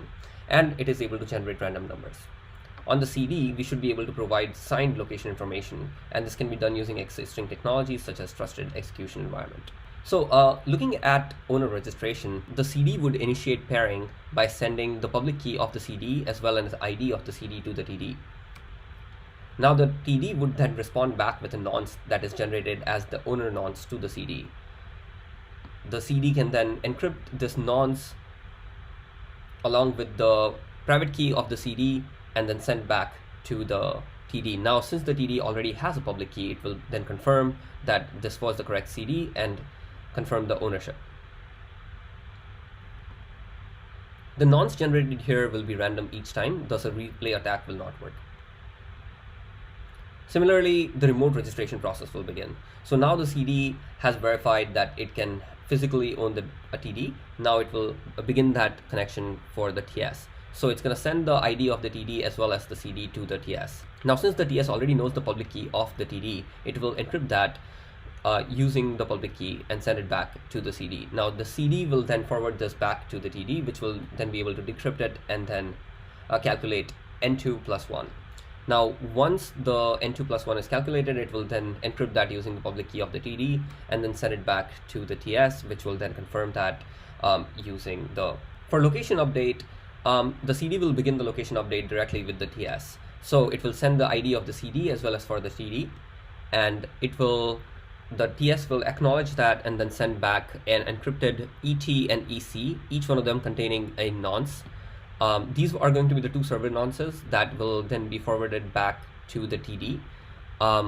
So TD in case will be able to decode the nonce specifically made for the TD and sign it with the private key and then send it back, which then the TS will be able to verify since it already has that key. And once the TS sends the acknowledgement, then the location update is complete. Similarly, for location query, the CD will initiate the query by sending the ID of the CD as well as for the TD.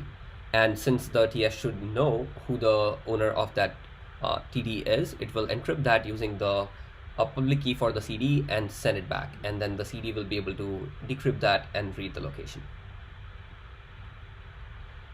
Since nonce is going to be random each time in all of these steps that we've talked about, it would be impossible to tell if the location has changed. So all our experiments on this prototype system were done on Raspberry Pi 3B running Python as the TD. And Python servers were also used to run CD as well as TS.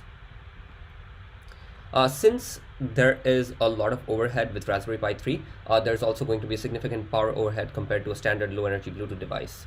And encryption memory writes also cause a computational overhead compared to traditional systems. In this scenario, the Raspberry Pi is also running RaspBi, which is a general purpose OS, so it also causes a bit of an overhead. So for the prototype implementation, we ran owner registration, location update, and location query. We were able to see that with encryption, it took about 100 times more for owner registration than for without encryption, and for location update, it took about 220 times more than without encryption. Also, looking at the communication details, we can make sure that all of this communication is within the low energy Bluetooth limitations. However, this is more than normal opcode communication that is generally used in low energy Bluetooth. As we mentioned before, our proposed system does come with its own set of limitations. There is obviously a higher overhead because of encryption. As part of our responsible disclosure, we contacted all the manufacturers with all the exploits and have worked with the ones that have responded back. In conclusion, the crowdsourced system offer unique advantage over traditional systems, but they definitely need to be more secure, and our proposed system offers a way to reap some of the rewards without sacrificing on all the advantages. If you have any questions, feel free to reach out to me or any of the other authors. Thank you for coming to the presentation. Okay, thank you for the presentation. It was very nice. I, again, don't see any urgent questions being raised in the Slack channel. So again, if you are viewing these presentations and you find urgent questions, then please just write them in our session 8 channel on the Slack. because we don't have any urgent questions here so far, I'll just start and introduce the third paper. So the third paper is a security analysis of the IEEE 802.15 for the HRP ultra-wideband time-of-flight distance measurement. And the video is going to be presented by Mridula from ETH. And she is also finally a PhD student, and she is actually going to join my institution very soon as a faculty member. And she asked me to convey the message that she's now looking for PhD students as well. So if you are interested in working in a related topic as a PhD student, or you have students who might be interested, please don't hesitate to tell them to contact Mridula. Okay, so with this, let's start the video, and then we'll have the Q&A after this last and third video. Thank you. Hello everyone. I'm presenting security analysis of the HRP mode for ultra-wideband ranging. This recently, just last year, has been standardized, and hardware based on this mode is already getting available in the market. Before diving into detail of this mode, let me give you an overview of applications that use ranging information and why secure distance measurement is important. One common example is passive keyless entry in the start system. This is commonly used by various cars these days. When key is away from the car is still locked. And when user brings the key closer to the car, the door of the car unlocks. The car basically detects that the key is in the proximity. This is a very nice application, as key might be in the pocket or in the purse, and user does not have to search for it. Similarly, distance measurement is getting used in the contactless tracking, where app in the mobile phone continuously measure distance with the nearby devices. If a device owner is now detected with the virus, all person he had been in contact can be informed automatically, preventing the further spread of the virus. But what happens when distance measurement is not secure? Here, I am again taking example of the PKES system. The key is away from the car, so the car should stay locked. However, if the system is using signal strength to perform ranging, an external attacker can relay the signal from car to key and key to the car. And now these devices will consider that they are able to communicate because they are in the vicinity. And therefore, attacker can perform the distance reduction and steal the car. However, that is not the only problem with the insecure distance measurement. An attacker can steal your money, have access to the confidential data. You can end up at a different location altogether, or it can even be the health hazards. There exist multiple ways to perform distance measurement. We can roughly divide them into two categories. Time-of-flight based ranging system use the time signal take to travel from one device to another for the distance measurement. Since signal travel with the speed of light, we can convert time into the distance. Otherwise, we can use signal strength, phase, or frequency of the received signal to perform distance measurement. As you see here, most of the ranging systems are not secure. However, security of the ultra-wideband ranging system depends on its logical and physical layer design.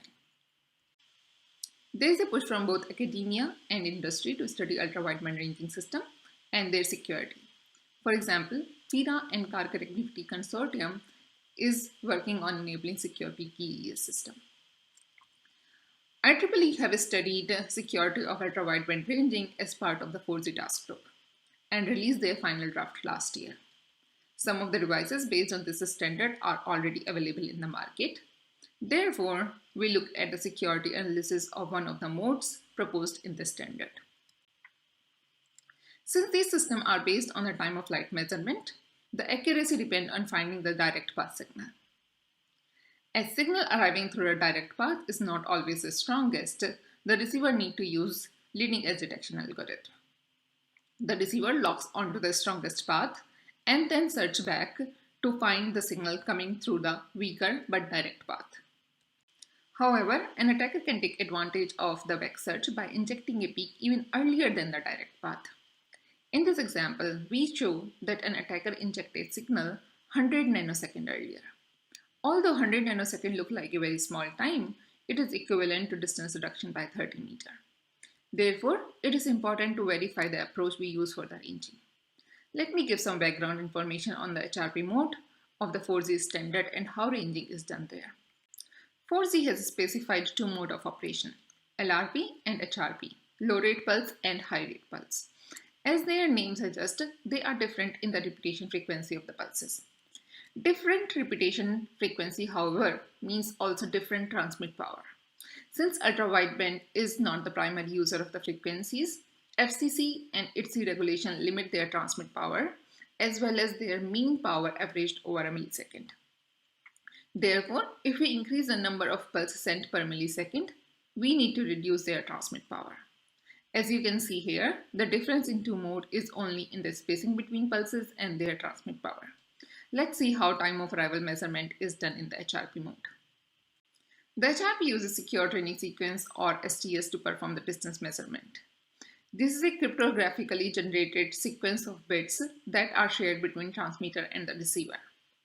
An external attacker cannot therefore predict the STS sequence, and we consider that logical layer attacks are therefore not possible. This sequence is represented at the physical layer using BPSK modulated pulses, which are sent 8 nanoseconds apart. When STS sequences passes through the channel, they are affected by the multipath.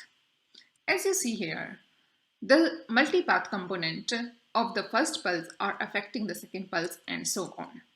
Therefore, we cannot resolve each pulse to detect their early path. However, we need to aggregate information collected over the whole STS sequence to detect the leading edge or the early path. Therefore, we perform correlation between the expected STS sequence and the received STS sequence to perform the leading edge detection.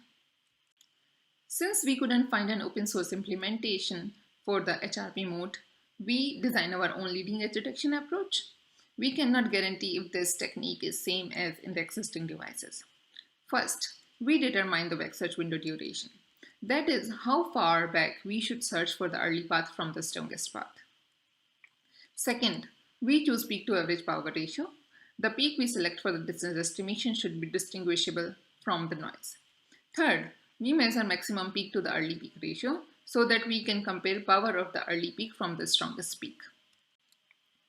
To design a performance system, we need to choose these thresholds such that we can minimize the misdetection. Misdetection can happen in two forms. If receiver chooses the peak earlier than the early path, the measured distance is shorter than the actual distance. However, if chosen peak has arrived after the early path, the measured distance is longer than the actual distance. The threshold should be chosen such that we can minimize the misdetection. Here, we consider distance to be incorrect only when ranging error is more than 7 nanosecond or 2.1 meter. Let's see what constraint attacker has to satisfy in order to perform distance reduction. An attacker can manipulate the leading edge detection to perform the distance reduction attack. Basically, attacker need to inject a peak earlier than the early path, but during the back search window. The injected peak also has to satisfy both PAPR and MPEP threshold. Specifically, the PAPR of the injected peak should be more than the PAPR threshold and MPEP should be lower than the MPEP threshold. We devise two strategies to perform such attacks.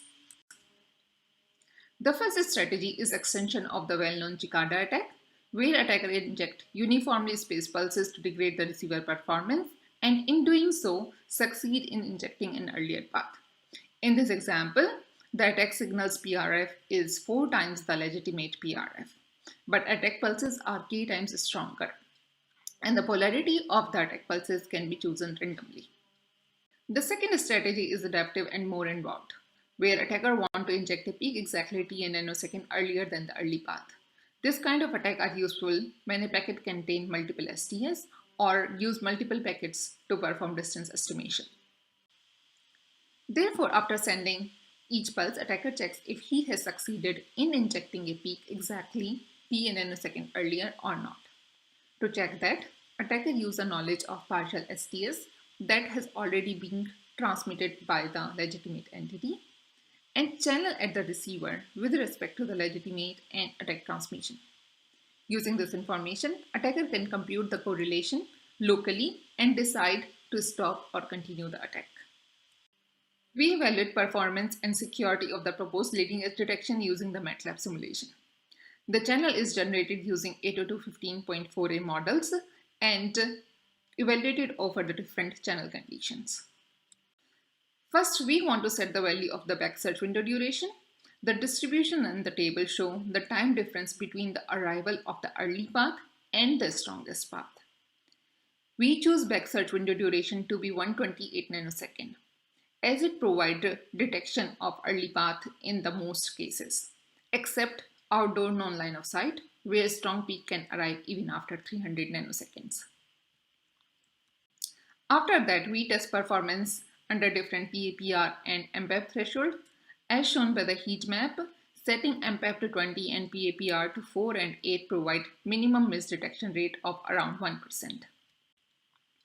On using very low value of MPAP, for example, the receiver select one of the multipath for the distance estimation.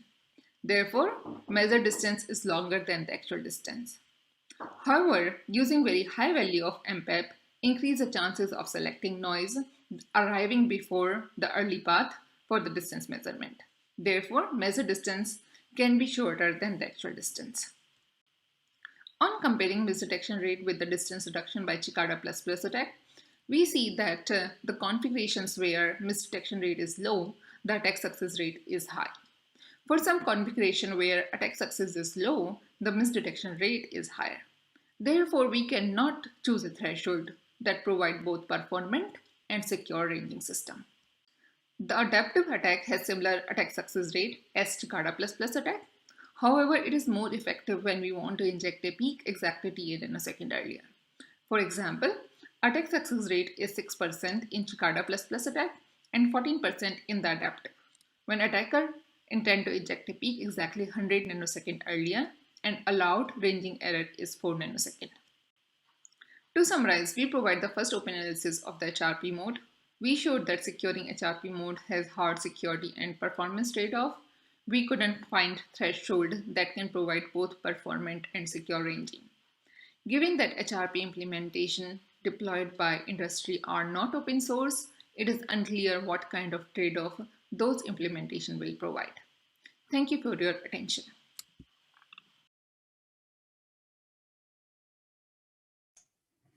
Thank you for this also very interesting presentation. So I don't see immediate urgent questions that were being raised in the Slack chat. So maybe let's start with the Q&A for the first paper now. So there was a spectrum flexible secure broadcast ranging paper. And please raise your questions in the Slack chat now if you have them.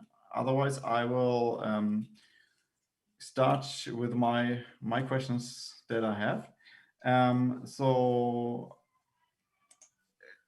Jen, maybe can you explain a little bit more for your scheme that you proposed? So you mentioned that you have a lower bandwidth and thus longer symbols as well.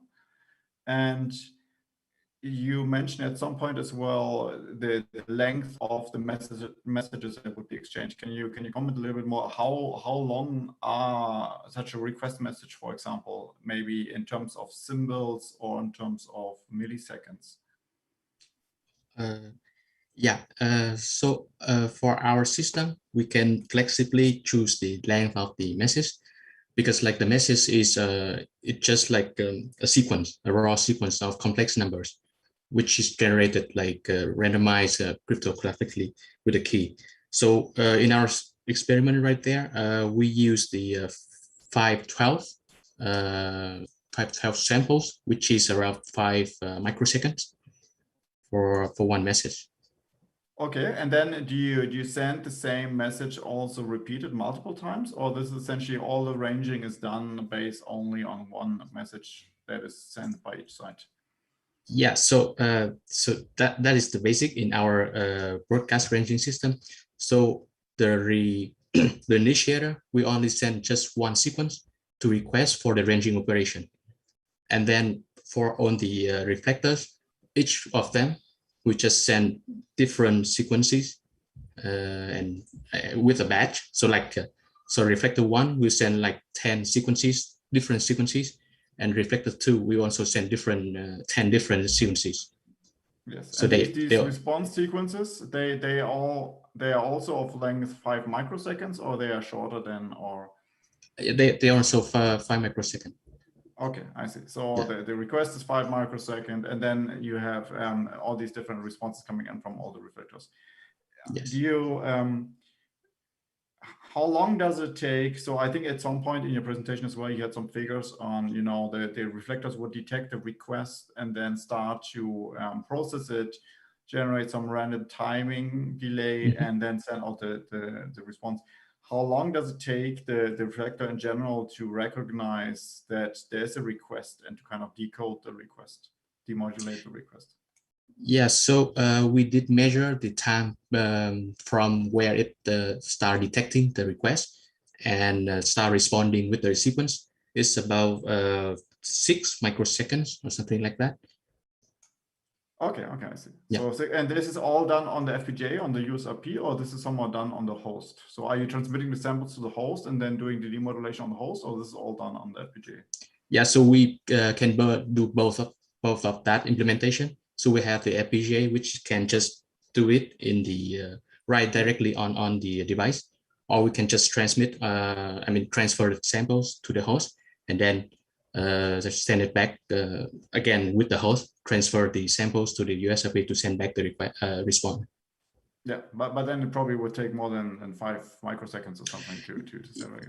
Yes, but so because like we know exactly, so because you know like the USRP has the feature to schedule the burst, so we know exactly when it exactly transmit the sequence back. Okay. Yeah, okay, I mean the delay form detection is fixed because we know that, and then we know exactly when we will transmit. So then we know exactly the time that take the delay inside the host. Okay, okay. Yeah. Thank you. Let me just check if there's more questions now in the Slack. I still don't see. Yeah, there is one question by Mark.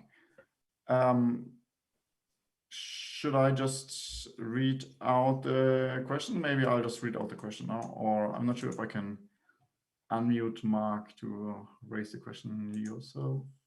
Sure. Can you guys hear me? Yes, Mark. Hi. Oh, perfect. Thanks a lot for the nice talk. I was just wondering, like, how I really like the paper and of course the talk. I was just wondering how an attacker, or is there a possibility to still interfere on the file layer somehow? Because obviously the data you transmit cannot be predicted, but I would assume that somehow the narrower the bandwidth you choose, of course, the more time an external attacker has to react. Or have you somehow looked into this? And yeah, and then another question would be if or to what extent successive interference cancellation somehow affects security, or like have you somehow looked into this? Yeah, so because like I could not hear you so well, so I just like read it on the Slack. So maybe for the first question, so for the EDLC attack, because like as we also discussed that in the paper, so because our signal is randomly generated, so they cannot be predicted, and then so then that distance reduction attack, you cannot do it. For the second part, so the narrowed bandwidth, because I'm not sure. So you mean interfere here is like to jam the signal, or? Can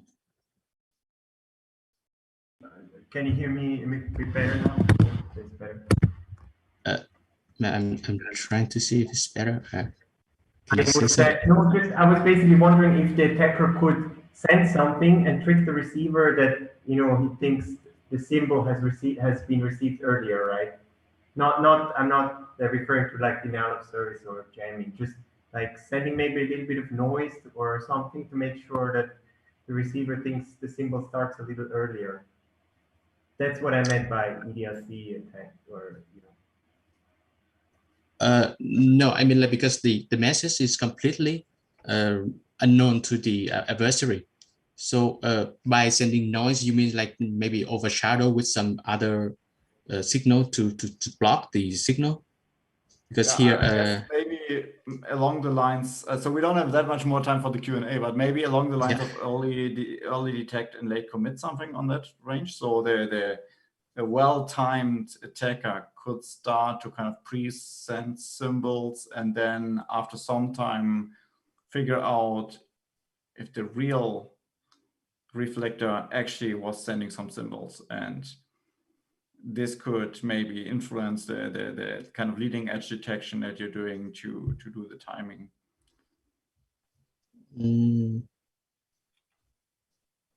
Yeah, because like I mean, as I mentioned that, because the message is unpredictable. It cannot like unless you know you have the key to generate the message, then it cannot be replicated at an earlier time or something like that. So okay, maybe we take the discussion offline. Yeah, I think there's still with this early detection late commit. With these kinds of attacks, you don't necessarily need to know the message in advance, but maybe we can continue discussion afterwards. Okay. Maybe let's go to the second paper's Q&A part. So are there questions on the second paper? If yes, please raise them now in Slack. And thank you again, Jen, for the answering the questions and the nice presentation. So the second presentation was toward a secure crowdsourced location tracking system and was presented by Chinmay. Are there questions there? Otherwise, I'll just start and go ahead with my first question. So Chinmay, for the experimental evaluation, you, as I understood this, you did the computations on Raspberry Pis. So these were acting as kind of the devices to be localized. Right. So we did the implementation for our system on the Raspberry Pi. Yeah. But all of the other evaluations on the actual production equipment was done on the using an Android device and just the device itself that we purchased from the manufacturer.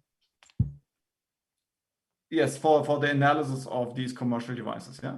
Right. But yeah. in the scheme that you were proposing, I saw. I mean, you mentioned there's public key cryptography involved, and you mentioned RSA, for example, and some signatures that have to be verified and so on. So that would need to be done as well, I guess, on these small kind of TD devices. Yes. Tracking devices. So do you have I mean, there's of course some computational effort involved there in doing public key crypto. Do you have some kind of intuition whether that is within the budget that you have in general, or is this in general done by? So you didn't go into details into the commercial systems you analyzed. Is any of those systems doing any public key crypto, or these? They are, yeah. So I think out of all of the systems that we analyzed, the only system that was actually doing public key crypto was Tile, and they were actually sending a signature back and forth and like verifying the signature for some of the operations. Yeah, and that was RSA or ECC or something, or? It was RSA. Okay, cool. Okay, interesting. So that means you believe that this is in the power budget to actually do this in the communication, and yeah, I believe it is possible. There's definitely limitations to this. Obviously the battery will start draining faster the more operations you perform, and I think you just have to limit the amount of operations that can be performed. So I think there are some extra attacks that this opens the device up to, such as replay attacks. So like you could essentially drain the battery by just like replaying the same communication over and over again. Even if the communication fails, the device will still try to process it at some point, and then while doing so, it's gonna keep consuming more and more battery and then just die. Yeah. Okay. So like a denial of service or a drain. Yeah. Okay, let me see if there's more questions, and otherwise. So my other question would be on your responsible disclosure process. So I guess in the presentation you were, could you give some more details on what could actually be done? So were there manufacturers? I mean, was there some concrete things that were done by the manufacturers, or is there? Yeah. So. I think almost all of the manufacturers at least acknowledged our response to them, except Tracker, and we worked with some of the other ones, especially Chipolo, and they did change some of their some of the ways that they were verifying who the owner was and how they were like giving out information about location on their tracking service, which is like this backend server that they're running, so that the application can communicate with it. But other than that, I'm not entirely sure. Like we weren't given very concrete details about like what was changed. So those changes are mostly kind of the API between the app and the backend servers and how they authenticate requests and so on. Okay. Yeah. And did you kind of try to rerun your attacks or something like this on updated devices or no? I think we tried to run the location query attack on Chipolo, and that definitely failed after they changed. However, the attacks for some of the other devices, such as like mass registering, the TDs using the MAC addresses, like we can just basically brute force the MAC addresses. Those were basically unfixable because they're kind of embedded into the hardware itself. And yeah. Okay, cool. I don't think, let me check the chat again. Yeah, I don't think there's more questions. So maybe I'll just thank you again for your presentation. It was very nice. And also answering the questions. And I'll just go to the third paper now. So the third paper, again, to remind everyone, the third paper was the security analysis of IEEE 802.15 for the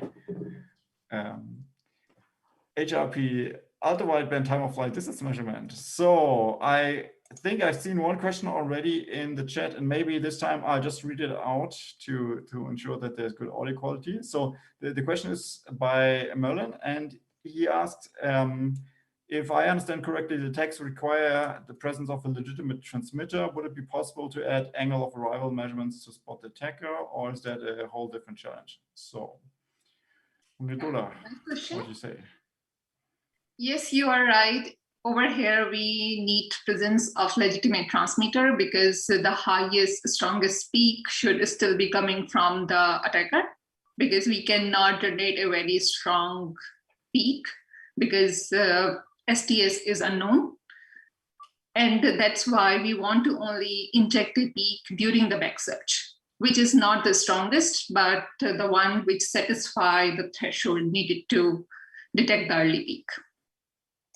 And adding angle of arrival will not solve the problem because attacker can also impersonate the angle, whatever, like the phase. So that will not solve the problem. And maybe as a comment from my side as well, so what is the, so I think in your experiments, you were able to kind of shift back this by 100 nanoseconds or something along that you don't actually know how big this window is where they are searching for the early parts, I guess. No, so that's why we did some experiment to decide how much they have to search. Yeah. So if you don't search more than 100, like if you search less than 100, you will have very high misdetection rate. So in order to reduce the misdetection, you have to keep it around 100 or more. And in doing so, you are basically allowing the possibility of injecting it 100 nanosecond earlier. So I guess in the end, then the attack allows you to reduce the measured distance by kind of 15 meters or something along those lines, yeah? Like if we take this 100 nanosecond as a, yeah. Yes, if we take like both sides, then we are only, so it's a two-way ranging system and we are only reducing distance in the one way, then it's 15 meters. Yes. Are there other questions? Thank you for the response. Are there other questions by others? Otherwise, a question from my side. Of course, this would also be probably quite challenging, but now, given that you have this simulation and this kind of understanding from your side, how you would implement the system, would it in general be possible to actually really test the implemented devices to kind of reverse engineer which parameters they chose, or what is the main problem there? This is mostly then engineering effort to implement something like this, or? Yes, this is, and actually last year I tested for that, and they are actually optimizing for the performance. Like they are not optimizing for the performance. So right now, these systems only work if they are really in line of sight. And over there, you can set very high, very low value of MPEP and very high value of peak to average power ratio. And achieving that for attacker is a little harder. But as soon as you bring something in non-line of sight or take these devices far from each other, they stop working. So they are like not optimizing for performance, so they can be actually secure. Okay, that's interesting. Interesting to see. Okay, thank you. Are there other questions from anyone on either of the papers? I think if I let me have a quick look at the program. I think we still have well, 5 minutes. Any other questions?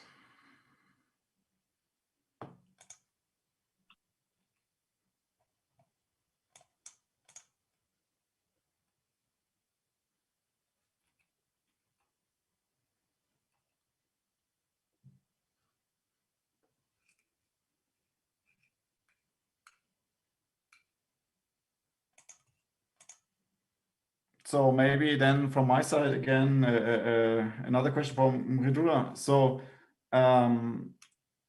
you mentioned you call the attacks Cicada ++ in your paper. So of course there's the earlier Cicada papers. Do you think, to which degree did these earlier kind of academic work influence the implementations of these commercial devices now? Do you think they really had such attacks in mind when they implemented or designed their systems, or they essentially ignored this previous research? Or? Maybe they ignored it because maybe their idea was only to prevent early detect late commit attack, and they didn't thought about that Cicada attack would be possible. Because over here, they are only using leading edge detection and not binding it with the arrival time of data. This attack is possible. Even if they use data, in these packets, data is modulated again by the way it is done in 4A, this pulse position plus BPSK modulated. And that has already been shown that attacker can perform early detect late commit attack. So in this packet, even if they employ binding, it won't work. So do you now expect that in a couple of years we'll see, on the black market some devices that are being sold to extend the range of your car keys or something like this again for these specific? That's possible because now we have a lot of these relay devices for signal strength. So yeah, this kind of devices might be possible in a few years. Yeah. Okay. Thank you. Let me check the chat again. No further questions, just people thanking you for the interesting presentations. So I think with this, from my side, we can close the session. And again, also thanks from my side. I really like the presentations. I really like the research. And thanks for answering all my questions that I had. And I think I'll hand over to Christina to conclude today's conference. Huh?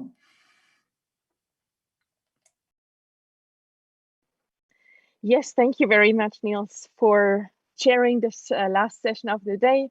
And thank you for all the authors who presented their work now and for everybody who participated and asked questions. We had an exciting conference day today with 2 technical sessions on side channels and on physical tracking. I hope that you enjoyed also the interactions with the demo and poster authors. I think they did a great job in giving us a good feeling about the demos and posters in this online digital system as much as this is possible. So I enjoyed the interactions that I had there. And I hope you also like the panel discussions on this timely topic of digital vaccination passports that is affecting basically almost all of us. As a short heads up for tomorrow, we'll put more of our focus on security in cellular networks, 5G and next-G networks tomorrow, as well as on authorization and authentication in the technical sessions. With this being said, I would like to close day number 3 of ACM WiSec 2021, and I'm looking forward to continuing with day number 4 tomorrow. Stay safe and goodbye.